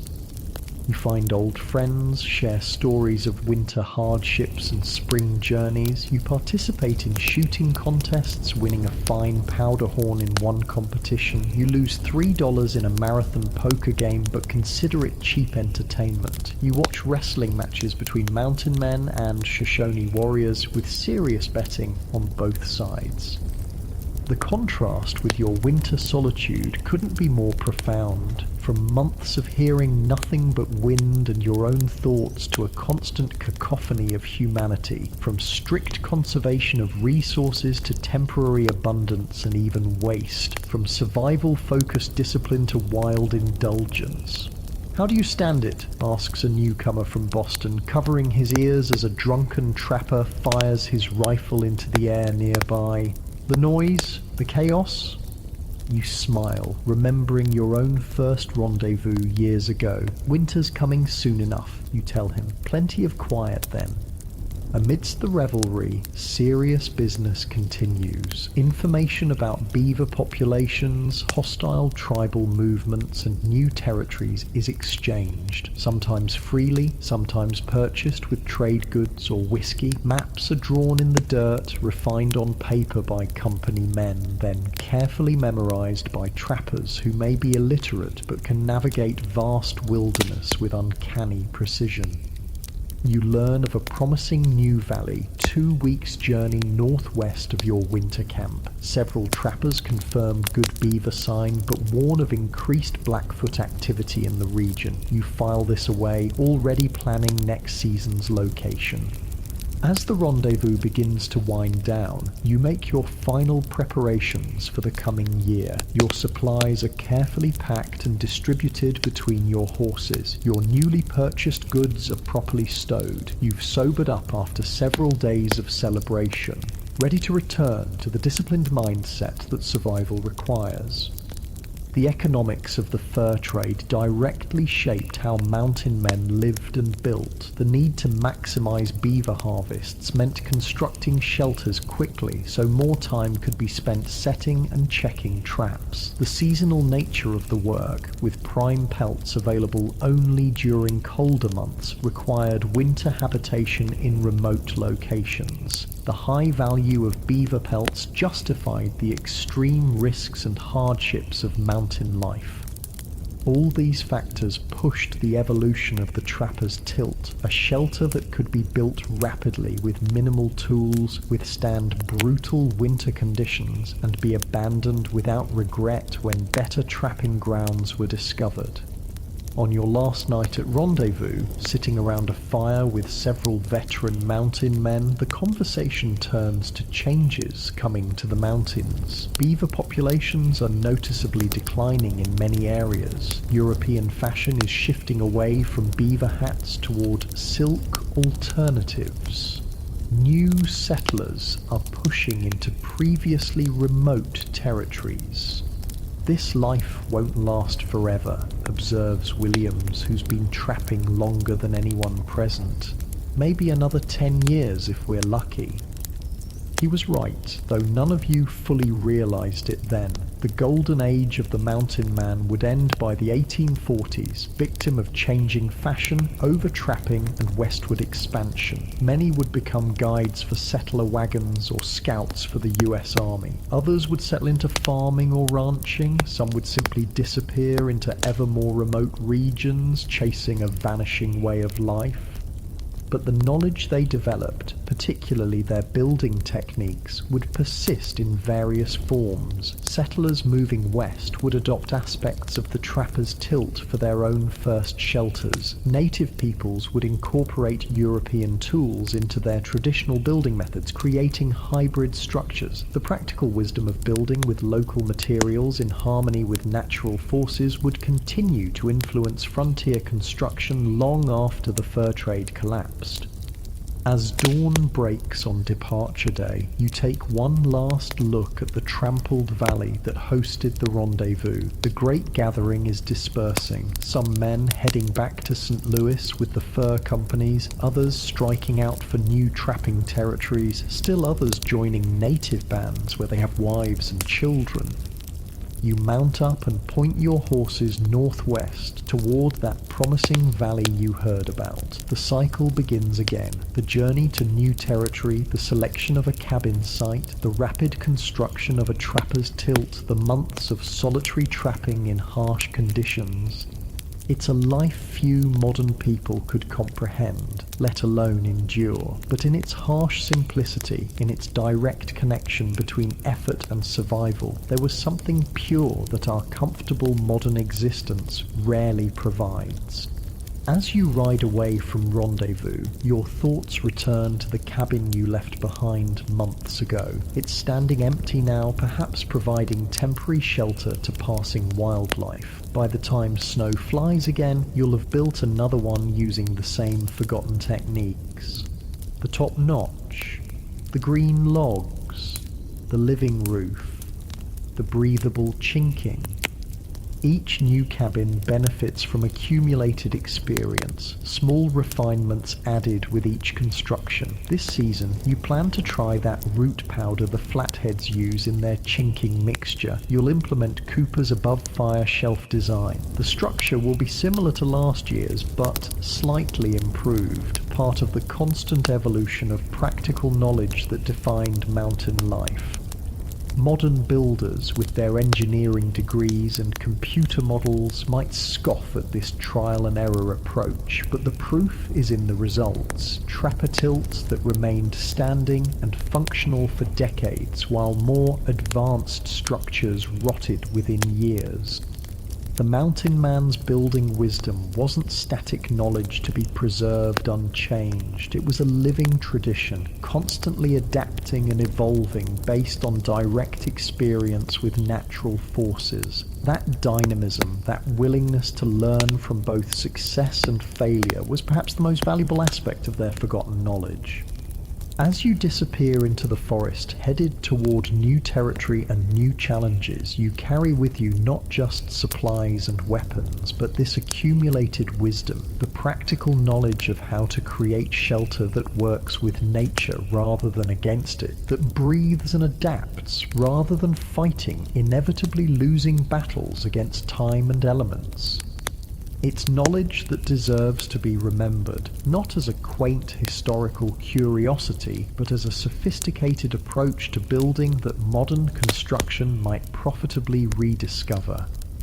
The journey to your new trapping grounds takes nearly 3 weeks. You follow winding game trails through mountain passes, ford numerous streams, and navigate vast stretches of wilderness using only the sun, stars, and landmarks for guidance. No maps, no compass, no GPS, just the accumulated knowledge of terrain stored in your head.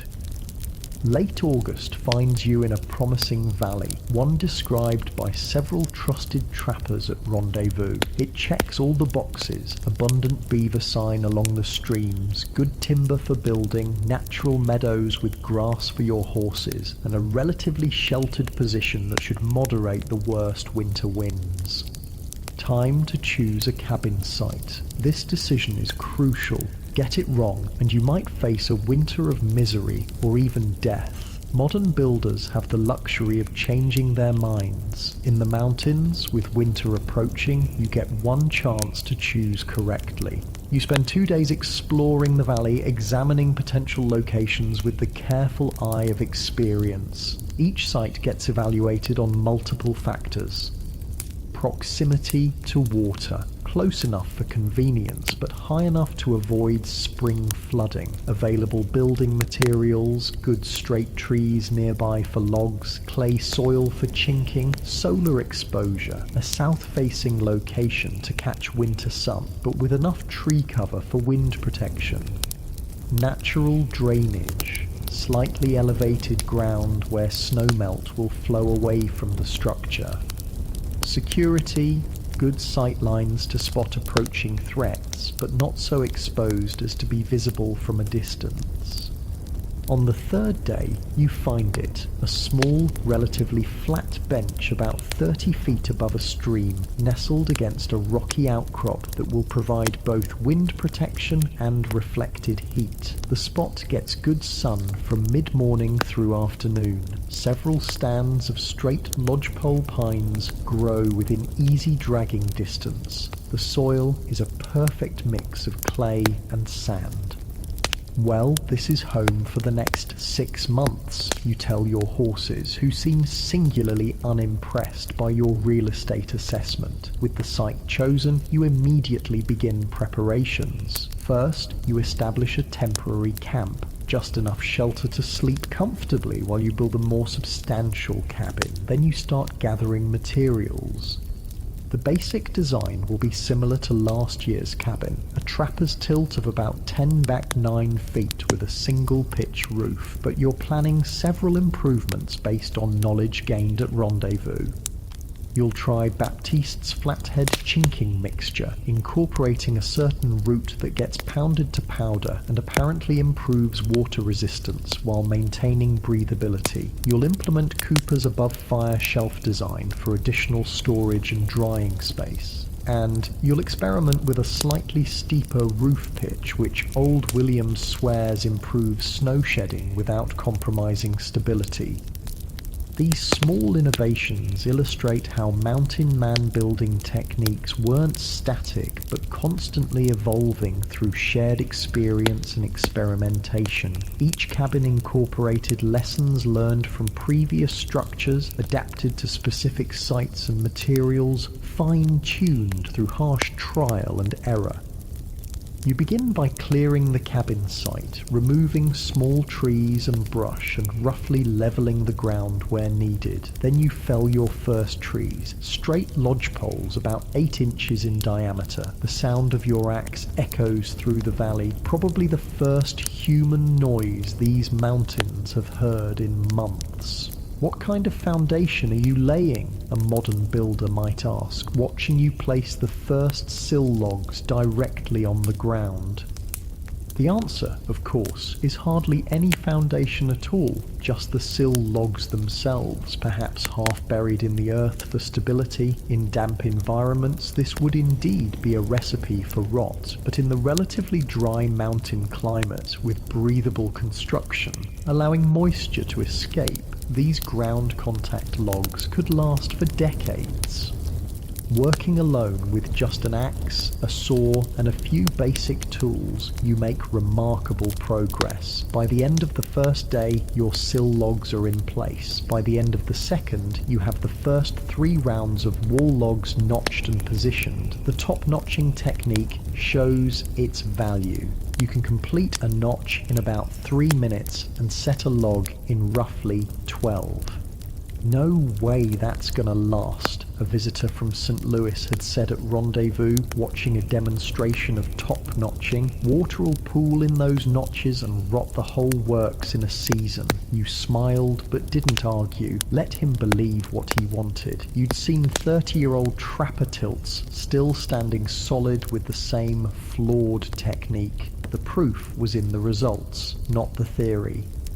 By the 5th day, your walls are up to shoulder height. The structure is taking shape, already providing some wind protection even without a roof. You take a moment to stand inside the partial cabin, mentally arranging the space. Sleeping area here, fire pit there, storage along that wall.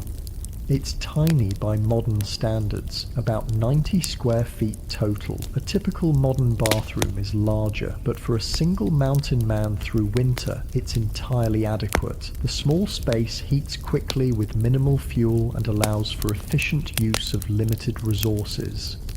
Working sunrise to sunset, you finish the walls by the end of the first week. The logs are notched and fitted, with gaps that will later receive chinking. The crude door frame is in place, just a reinforced opening with wooden pegs for hinges. No windows yet. You'll add an oiled paper window once the basic structure is complete. Now for the roof, arguably the most sophisticated element of the trapper's tilt. You begin by cutting long, straight poles to span from wall to wall. These aren't massive beams, but relatively slender poles, 3 to 4 inches in diameter. Individually, they wouldn't support much weight. Together, they create a surprisingly strong framework. The genius is in the simplicity, a cabin restorer once explained when examining an original trapper's tilt. These guys weren't engineers, but they understood load distribution intuitively. With the pole framework complete, you move to the next layer, the bark covering. Here, timing becomes crucial. Late August isn't ideal for bark harvesting. Spring is better when the sap is running, but there are still trees where the bark can be removed in usable sheets. You select several large pines and carefully peel sections of bark, some as large as 3 feet by 5 feet. It's painstaking work, requiring patience and skill to remove the bark without breaking it. By day's end, you've collected enough to cover about half the roof. Tomorrow, you'll gather the rest.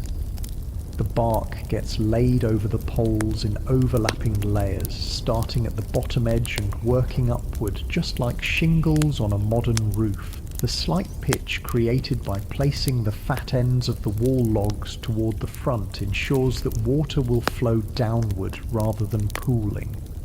With the bark layer complete, you move to the final and most distinctive element, the living layer of sod and soil. Using a crude shovel made from a flattened tin can attached to a wooden handle, you cut sections of meadow sod, roots and all, and transport them to the cabin.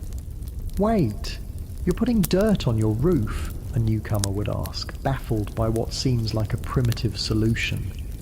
But this living layer is far from primitive. It's a sophisticated environmental management system that provides insulation, water absorption and release, wind resistance, and even self-repair as plants continue to grow and roots intertwine.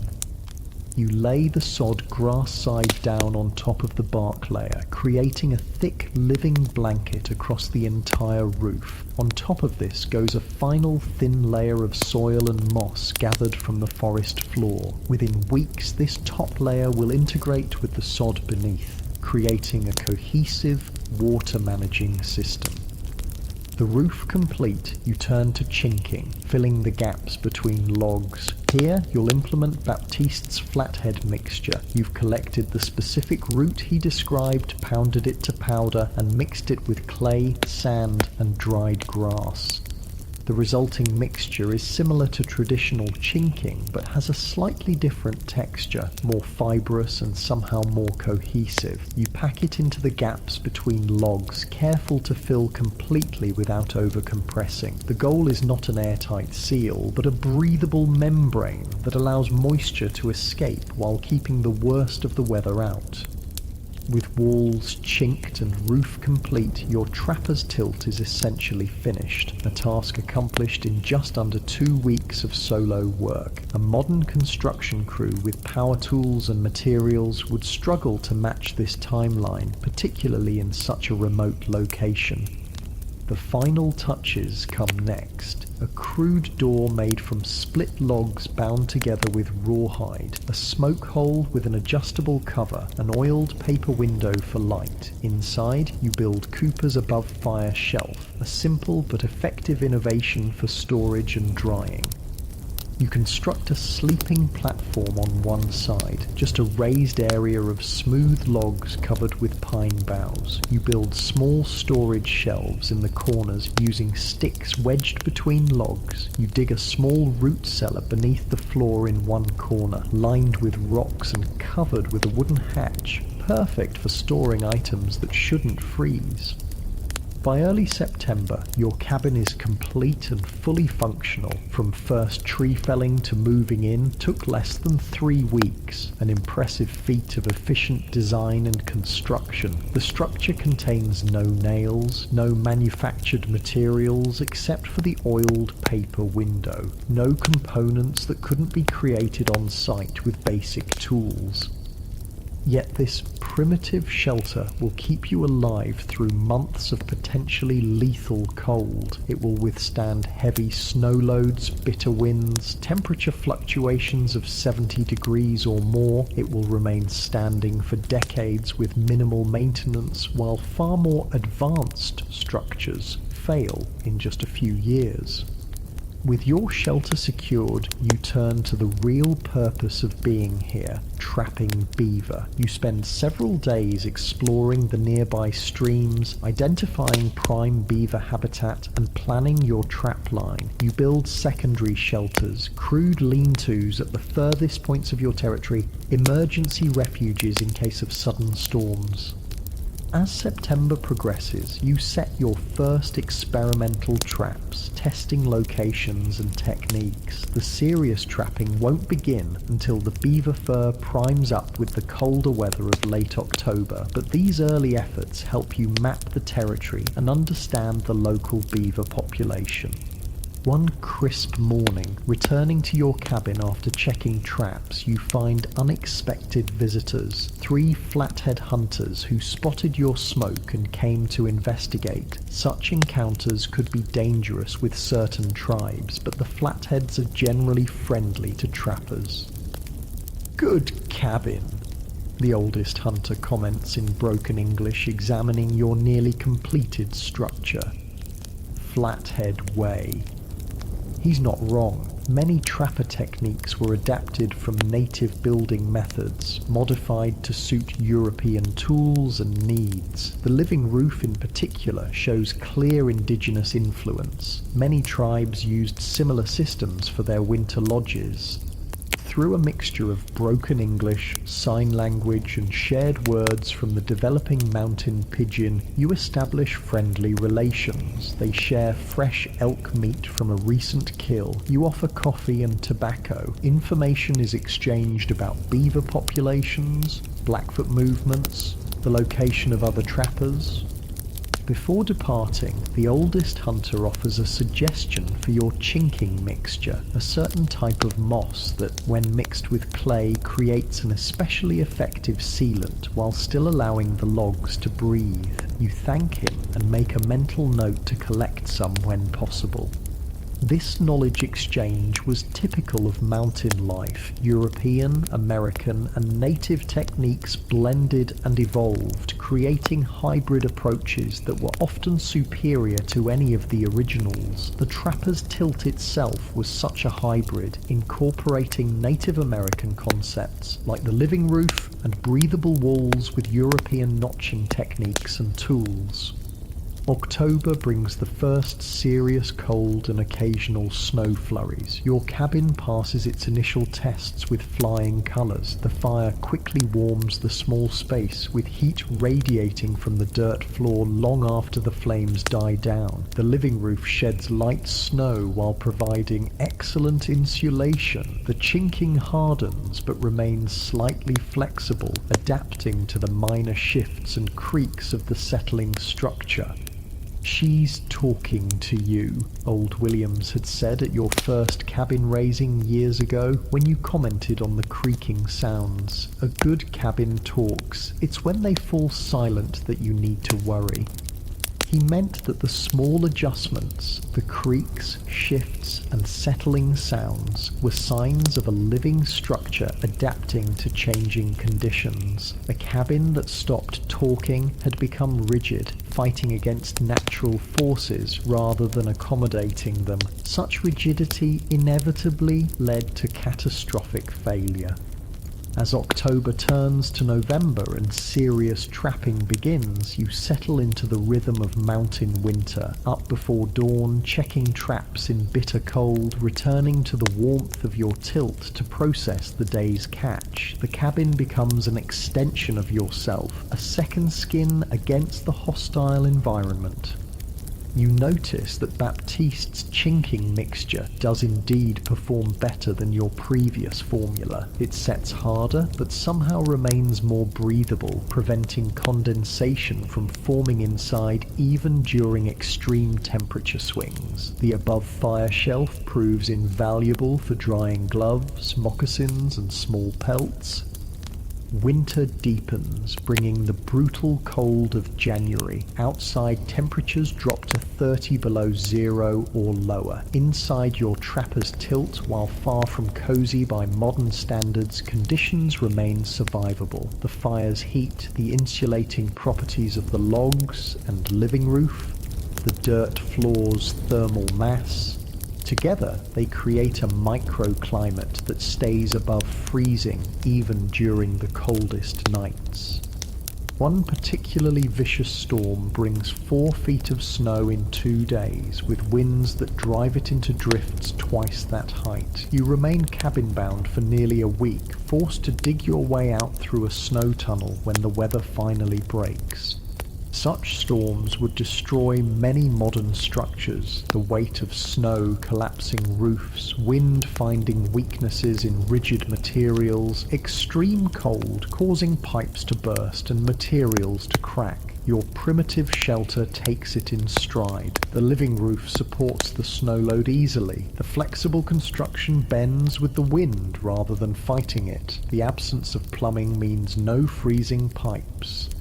The integrated nature of the trapper's tilt, its working with natural forces rather than against them, proves its worth during these extreme events. It's not that the cabin is impervious to the elements, it's that it's designed to adapt to them, to yield where necessary and stand firm where possible.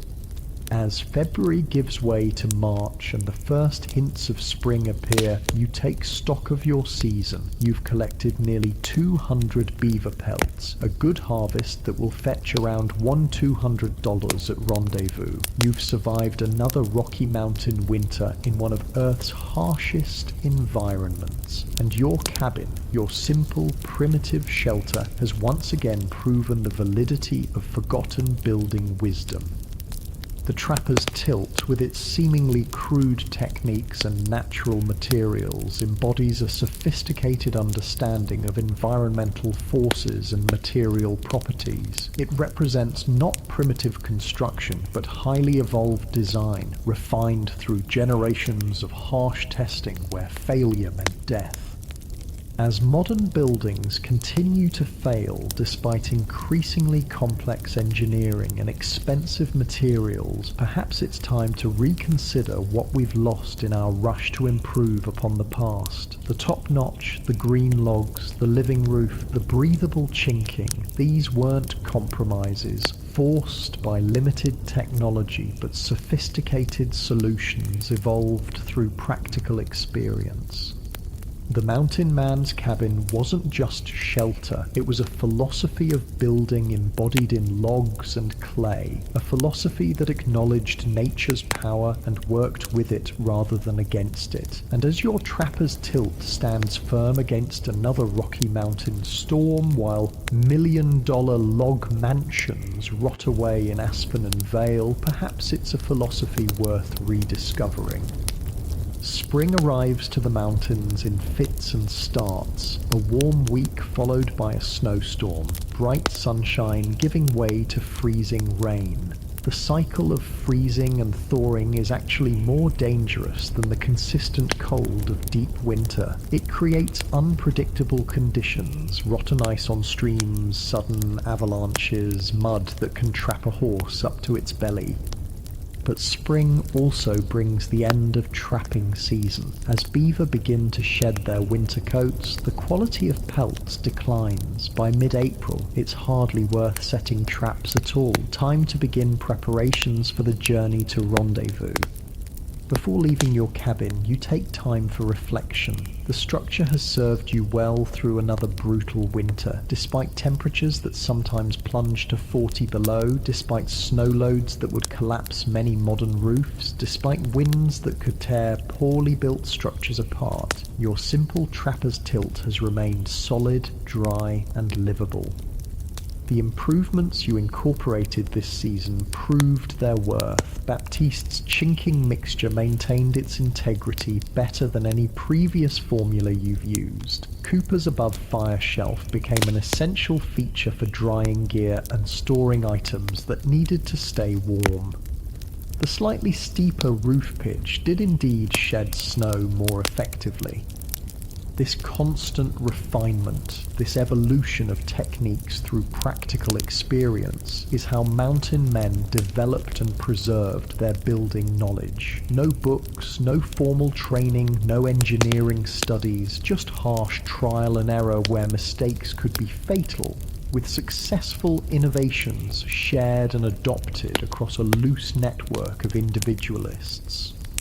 How'd that mixture work out? Baptiste will ask when you see him at Rendezvous, and your detailed report will become part of the collective wisdom, perhaps inspiring further refinements by others. This informal knowledge transfer system was remarkably effective, despite its lack of structure. Techniques spread quickly when they worked, were modified to suit different environments and materials, and gradually evolved into proven approaches that withstood the harshest testing imaginable. As you pack your accumulated furs and prepare for departure, you take one final walk through your cabin. Unlike modern buildings that deteriorate when abandoned, your trapper's tilt will likely be in better condition when you return. The logs further seasoned, the chinking more settled, the whole system more harmonized with its environment. You leave the door slightly ajar, as is traditional. A completely sealed cabin would develop mustiness and potential rot. The slight airflow keeps the interior dry, while the dirt floor easily handles any rain that might enter. By next fall, the structure will have breathed through the seasons, ready to shelter you or another trapper once again. This approach, designing for vacancy as well as occupation, reflects the mountain man's deep understanding of natural processes. Modern buildings typically deteriorate when unoccupied, requiring constant human intervention to prevent decay. The trapper's tilt, working with natural forces rather than against them, often improved during periods of disuse. Your journey to Rendezvous takes a different route this year, longer but less challenging than the direct path over high mountain passes still choked with snow. Along the way, you encounter other trappers also headed to the gathering, and small travelling groups begin to form. 3 days into your journey, you join forces with an odd pair. McAllister, a veteran Scottish trapper with 20 years in the mountains, and young George, a newcomer experiencing his first season. The contrast between them illustrates how mountain knowledge was passed down. Boy nearly froze to death in February, McAllister explains during an evening camp. Found him huddled under a rock overhang, fire gone out, too cold to even strike flint. Another hour and he'd have been done for. Young George nods sheepishly. Never felt cold like that before. Couldn't think straight. Fingers wouldn't work. Took him back to my cabin, McAllister continues. Nursed him through the worst of it, then figured I might as well teach him proper while I had him. Boy's a quick study once he stops being stupid. This informal apprenticeship, often born of necessity rather than design, was how mountain skills transferred between generations. No formal schools existed for trapping or wilderness survival. Knowledge passed from experienced hands to novice ones through direct demonstration and supervised practice. "Show me how you notched them logs again," young George asks you the next morning, watching as you repair a small lean-to at your campsite. You demonstrate the top-notch technique, explaining as you work. Cut about halfway through, straight down. Then when you place it, the weight of the log seats it firmly. Green wood's easier to cut, but still strong. As it dries, it shrinks and tightens. "But don't water collect in them notches?" he asks, repeating the concern of many newcomers.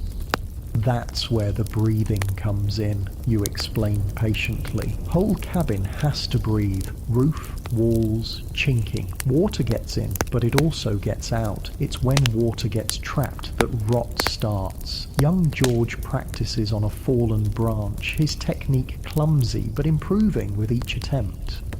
By the time you break camp, he's grasped the basic principle, if not the smooth execution that comes with experience. This scene, repeated countless times across the mountains, was how wilderness building knowledge survived and spread, despite almost no written documentation, direct demonstration, hands-on practice, and the harsh reality that poor technique could mean death in winter ensured that effective methods endured while flawed approaches were quickly abandoned.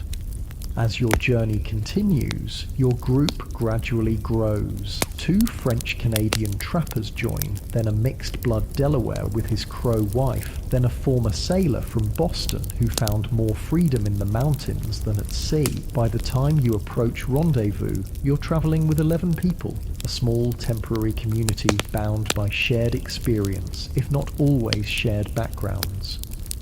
Around evening fires, knowledge continues to flow.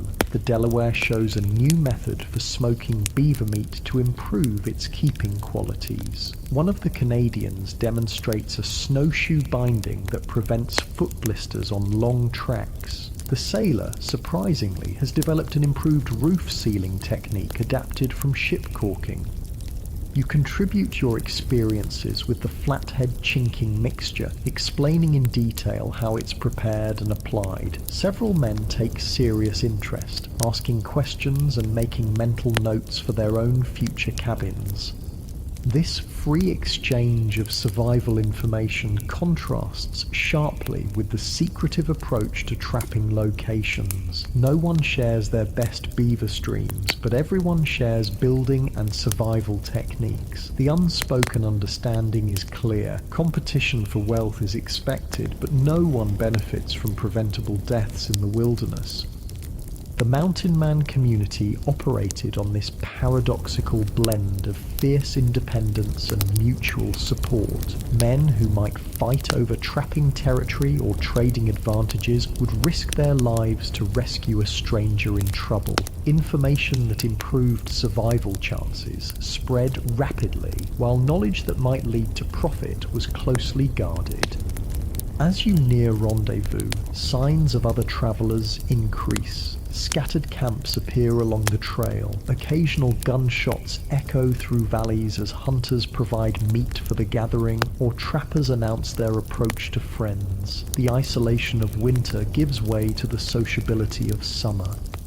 The Delaware's wife, a quiet woman who's shared little during the journey, unexpectedly approaches you one evening. In halting English mixed with sign language, she explains that her people have a different method for preparing the root used in chinking, boiling it with certain minerals before drying and pounding it to powder.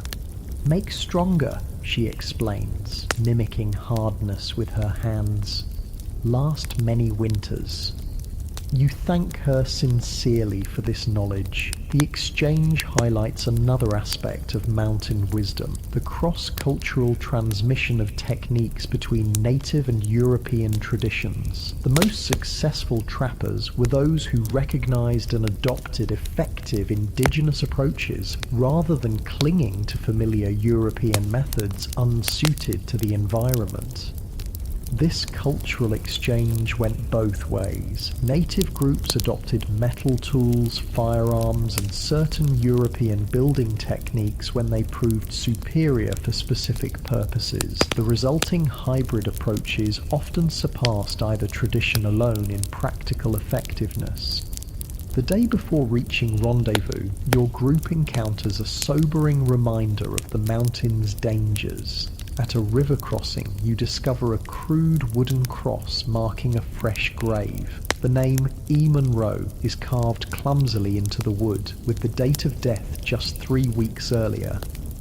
No one in your group knew Monroe personally, but several had heard of him, a third-year trapper who developed a reputation for carelessness. Speculation about his death centers on the obvious hazard nearby, a deceptively powerful river that appears calm on the surface, but hides treacherous currents. "Seen too many go that way," McAllister murmurs, removing his hat briefly before the grave. "River looks gentle till it's wrapped around your legs, then it's too late." The moment underscores the unforgiving reality that shaped mountain knowledge. Techniques and approaches that survived did so because they worked repeatedly in lethal conditions. Methods that failed, along with the men who relied on them, disappeared from the knowledge pool. It was natural selection applied to wilderness skills, harsh but effective at refining practical wisdom. Late the following day, your group arrives at rendezvous. The gathering is smaller than last year, perhaps 300 people compared to nearly 500 previously. The decline reflects changing conditions in the fur trade. Beaver populations are noticeably reduced in many areas. Prices have dropped slightly as European fashion begins shifting towards silk hats rather than beaver felt. "Half as many here as 5 years ago," observes a veteran trapper named Roberts as you share his fire that evening. "Country's getting trapped out. Fashion's changing too. Won't be a trapper's world much longer."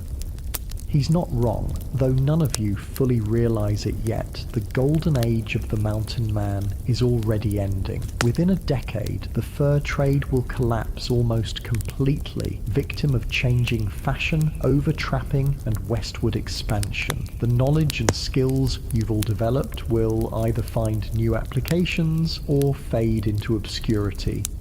Some aspects of mountain wisdom will persist, adopted by settlers, military scouts, and later outdoorsmen who recognize their practical value. Other elements will be forgotten, dismissed as primitive by a society increasingly enamored with technological solutions.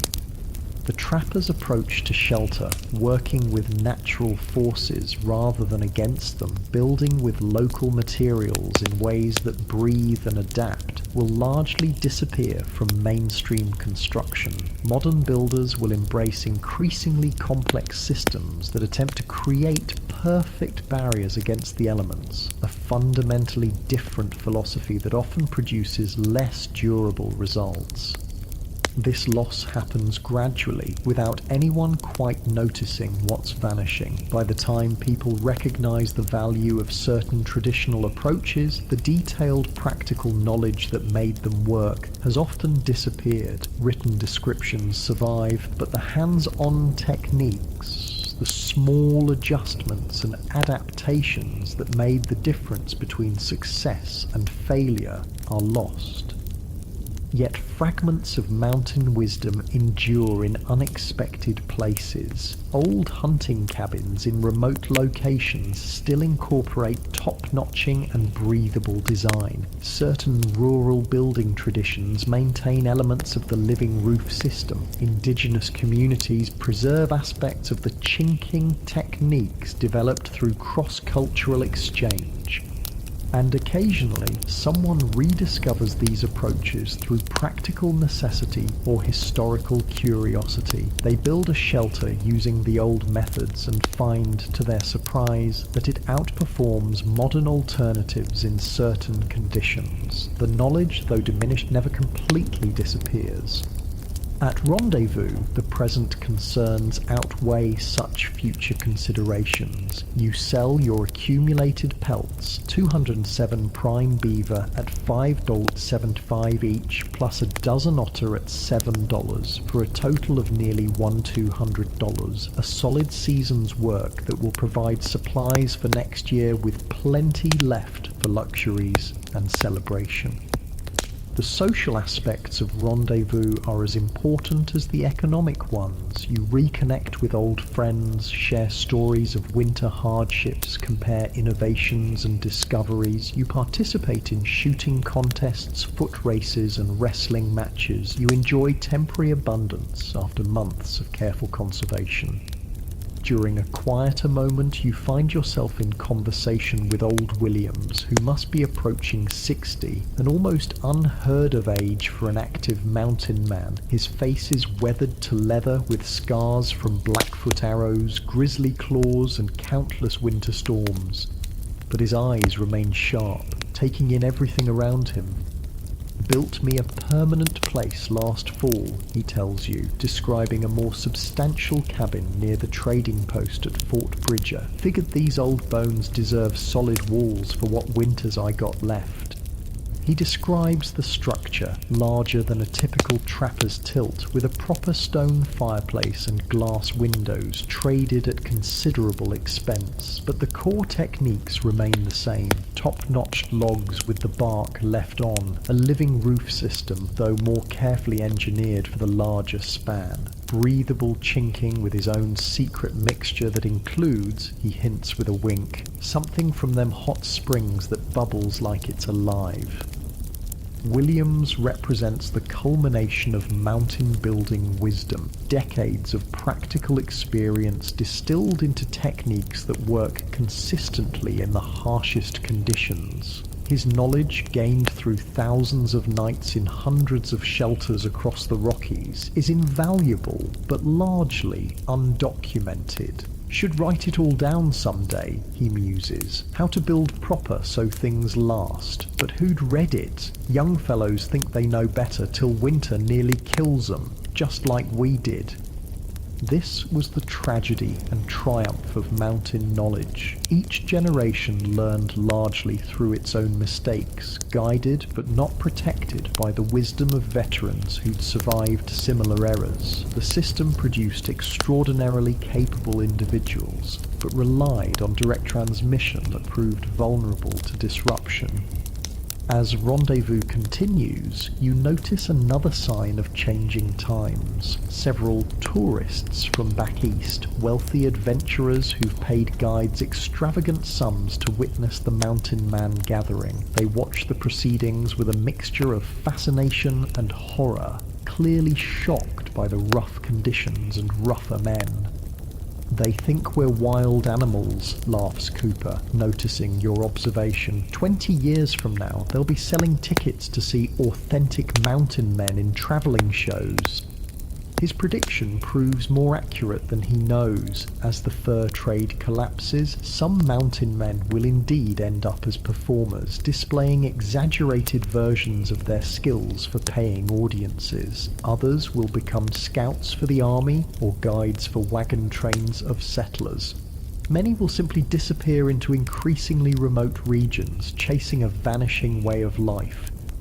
The knowledge they developed, particularly their building techniques, will fracture and scatter. Some elements will be preserved in frontier construction, others in rural traditions. Much will be forgotten, dismissed as primitive by a society embracing industrial materials and methods. But the proof of their wisdom remains in the structures themselves. Even today, abandoned trapper tilts can sometimes be found in remote mountain valleys, simple shelters built nearly 2 centuries ago that still stand while more advanced structures have long since collapsed. These humble cabins with their top-notched logs and living roofs, their breathable walls and dirt floors, represent a sophisticated understanding of natural forces and material properties. They weren't primitive compromises forced by limited technology, but elegant solutions evolved through harsh practical testing. As Rendezvous winds down and trappers prepare for another season, the knowledge continues to flow. Veterans like Williams share advice with newcomers like young George. Successful innovations spread rapidly through the community. Failed approaches are analysed and avoided. This living tradition, this practical wisdom refined through generations of trial and error, was the mountain man's true legacy. Not just the trails they blazed or the territories they explored, but the deep understanding of how to live in harmony with one of Earth's harshest environments. And perhaps that's the most valuable lesson from the forgotten knowledge of the mountain man, that sometimes the most sophisticated approach isn't fighting against natural forces, but working with them, not sealing away from nature, but creating systems that breathe, adapt, and endure. By the early 1840s, the golden age of the mountain man was drawing to a close. Beaver populations had been drastically reduced in most accessible areas. Fashion in Europe was shifting decisively towards silk hats rather than beaver felt. The Western territories were filling with settlers, farmers, and townspeople, civilization encroaching on what had been wilderness just years before. The mountain men themselves faced a crossroads. Some adapted, becoming guides for wagon trains or scouts for the US Army. Others settled down, establishing trading posts or ranches in the territories they once trapped. Many simply disappeared, pushing into increasingly remote regions, seeking the vanishing freedom they'd come to treasure. Their building knowledge, the sophisticated understanding of how to create shelters that worked with natural forces rather than against them, fragmented along with their community. Some elements were adopted by settlers who recognized their practical value for frontier construction. Other techniques were preserved by native peoples who continued traditional building approaches alongside adopted European methods. But much was simply lost. dismissed as primitive by a society embracing industrial materials and engineered solutions. The notching techniques, the living roof systems, the breathable chinking mixtures, these fell out of mainstream construction as standardized methods, and manufactured materials became widely available. This loss occurred gradually, without most people noticing what was disappearing by the time historical interest in mountain men developed in the late 19th century. Many of their practical skills had already vanished. Written descriptions survived, but the hands-on techniques, the small adjustments and adaptations that made the difference between success and failure were largely gone. Imagine standing in Jackson Hole, Wyoming in the summer of 1880, just 40 years after the peak of the fur trade. The valley that once hosted raucous rendezvous is now dotted with proper farms and small settlements. The few remaining mountain men are elderly curiosities, telling tales that grow taller with each passing year. One such figure might be Old Williams, now truly ancient by frontier standards, perhaps approaching 80. He sits on the porch of a trading post that's evolving into a proper store, watching with rheumy eyes as the world he knew vanishes. Built a cabin up Grovant way back in 28, he tells anyone who'll listen. Top-notch the logs, put on a proper living roof. Ain't been back in 30 years, but I'd bet good money she's still standing. Young men humour him but don't really listen. They're building with milled lumber now, with factory-made nails, with standardised windows and doors. The idea of chopping a notch in the top of a log seems primitive, inefficient, simply wrong. Yet in remote valleys across the Rockies, evidence of the mountain man's wisdom remains. Abandoned trapper tilts, simple structures built in the 1820s and 1830s, still stand after decades of exposure to brutal weather. Their logs have weathered to silver grey, their living roofs have become nearly indistinguishable from the surrounding landscape, but their basic structure remains sound. Meanwhile, more advanced buildings from the same period have long since collapsed, victims of rigid designs that fought against natural forces rather than working with them, of materials that failed when not constantly maintained, of approaches that sought to create perfect barriers rather than breathable systems. This pattern continues into modern times. Today's high-end log homes, with their perfectly milled logs, their engineered notches, their synthetic chinking, often begin to fail within just a few years of construction. Water becomes trapped in seemingly minor imperfections. Mold develops in supposedly sealed spaces. Logs crack and split as they continue to dry after construction. Your brand new $1 million log home is rotting, as one restoration expert bluntly puts it. Despite all our modern technology, despite computerized design and specialized materials, we've created structures less durable than those built by primitive mountain men, with nothing but axes and determination. The contrast becomes most apparent when modern builders attempt to restore original trapper tilts. Their first instinct is often to correct what they see as flaws, to replace top notches with bottom ones, to seal the breathable chinking with modern compounds, to cover the living roof with conventional materials. These old-timers didn't know what they were doing, a contractor told a cabin owner in Idaho. We need to fix these mistakes, or the whole thing will collapse. Yet, when the mistakes are preserved instead, when the original techniques are understood and respected, these structures continue to function as designed, often outlasting nearby modern construction. The few preservation specialists who truly understand mountain building techniques view them with increasing respect. They've learned through experience that these primitive approaches often outperform modern alternatives in certain conditions. The breathable walls manage moisture better than sealed ones. The living roofs provide superior insulation and longevity. The flexible construction accommodates natural movement rather than fighting it. They weren't just making do with what they had, explains one cabin restoration expert. They were developing sophisticated systems perfectly adapted to their environment. We're only now beginning to understand how advanced some of these techniques really were.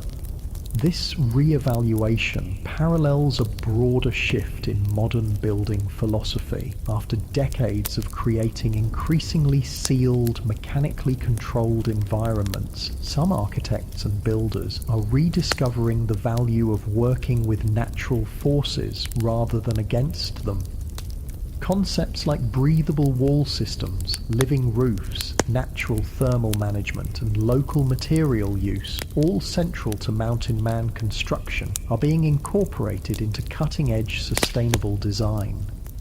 The most sophisticated approach isn't always the most complex, notes a professor of sustainable architecture. Sometimes it's about finding the elegant simplicity that works with natural processes instead of trying to overpower them. In this sense, the mountain man's building wisdom was ahead of its time, or perhaps outside of time altogether. It represented an approach to shelter that didn't fight against the environment, but worked in harmony with it, that didn't require constant technological intervention, but functioned through passive natural processes. The contrast with modern construction couldn't be more stark. Today's buildings often require complex mechanical systems just to remain habitable. Heating, cooling, ventilation, humidity control. When these systems fail, the structures themselves can quickly become uninhabitable or even begin to deteriorate. The trapper's tilt, by contrast, functioned entirely through passive design. Its breathable walls, its living roof, its thermal mass floor, its orientation to the sun. It required no external energy input to manage temperature and moisture. It adapted to changing conditions rather than trying to maintain an artificial environment regardless of external forces. In the mountains of Montana, a small but growing movement of enthusiasts has begun to rediscover and preserve mountain man building techniques. They study original structures where they can find them, experiment with traditional materials and methods, and document their findings for future generations.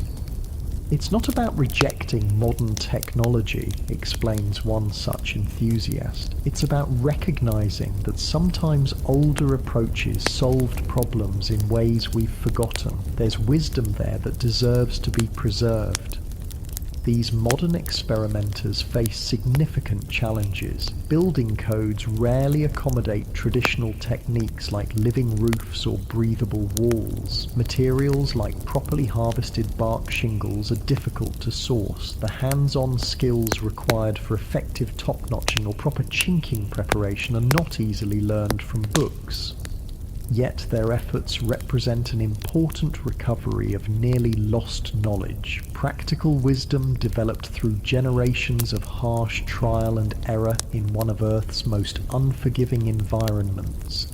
Imagine a contemporary cabin site in the Bitterroot Mountains of Idaho. A small group of builders is constructing a trapper's tilt using traditional methods, top-notched logs with the bark left on, a living roof system of poles, bark and sod, breathable chinking made from clay, sand and plant fibers.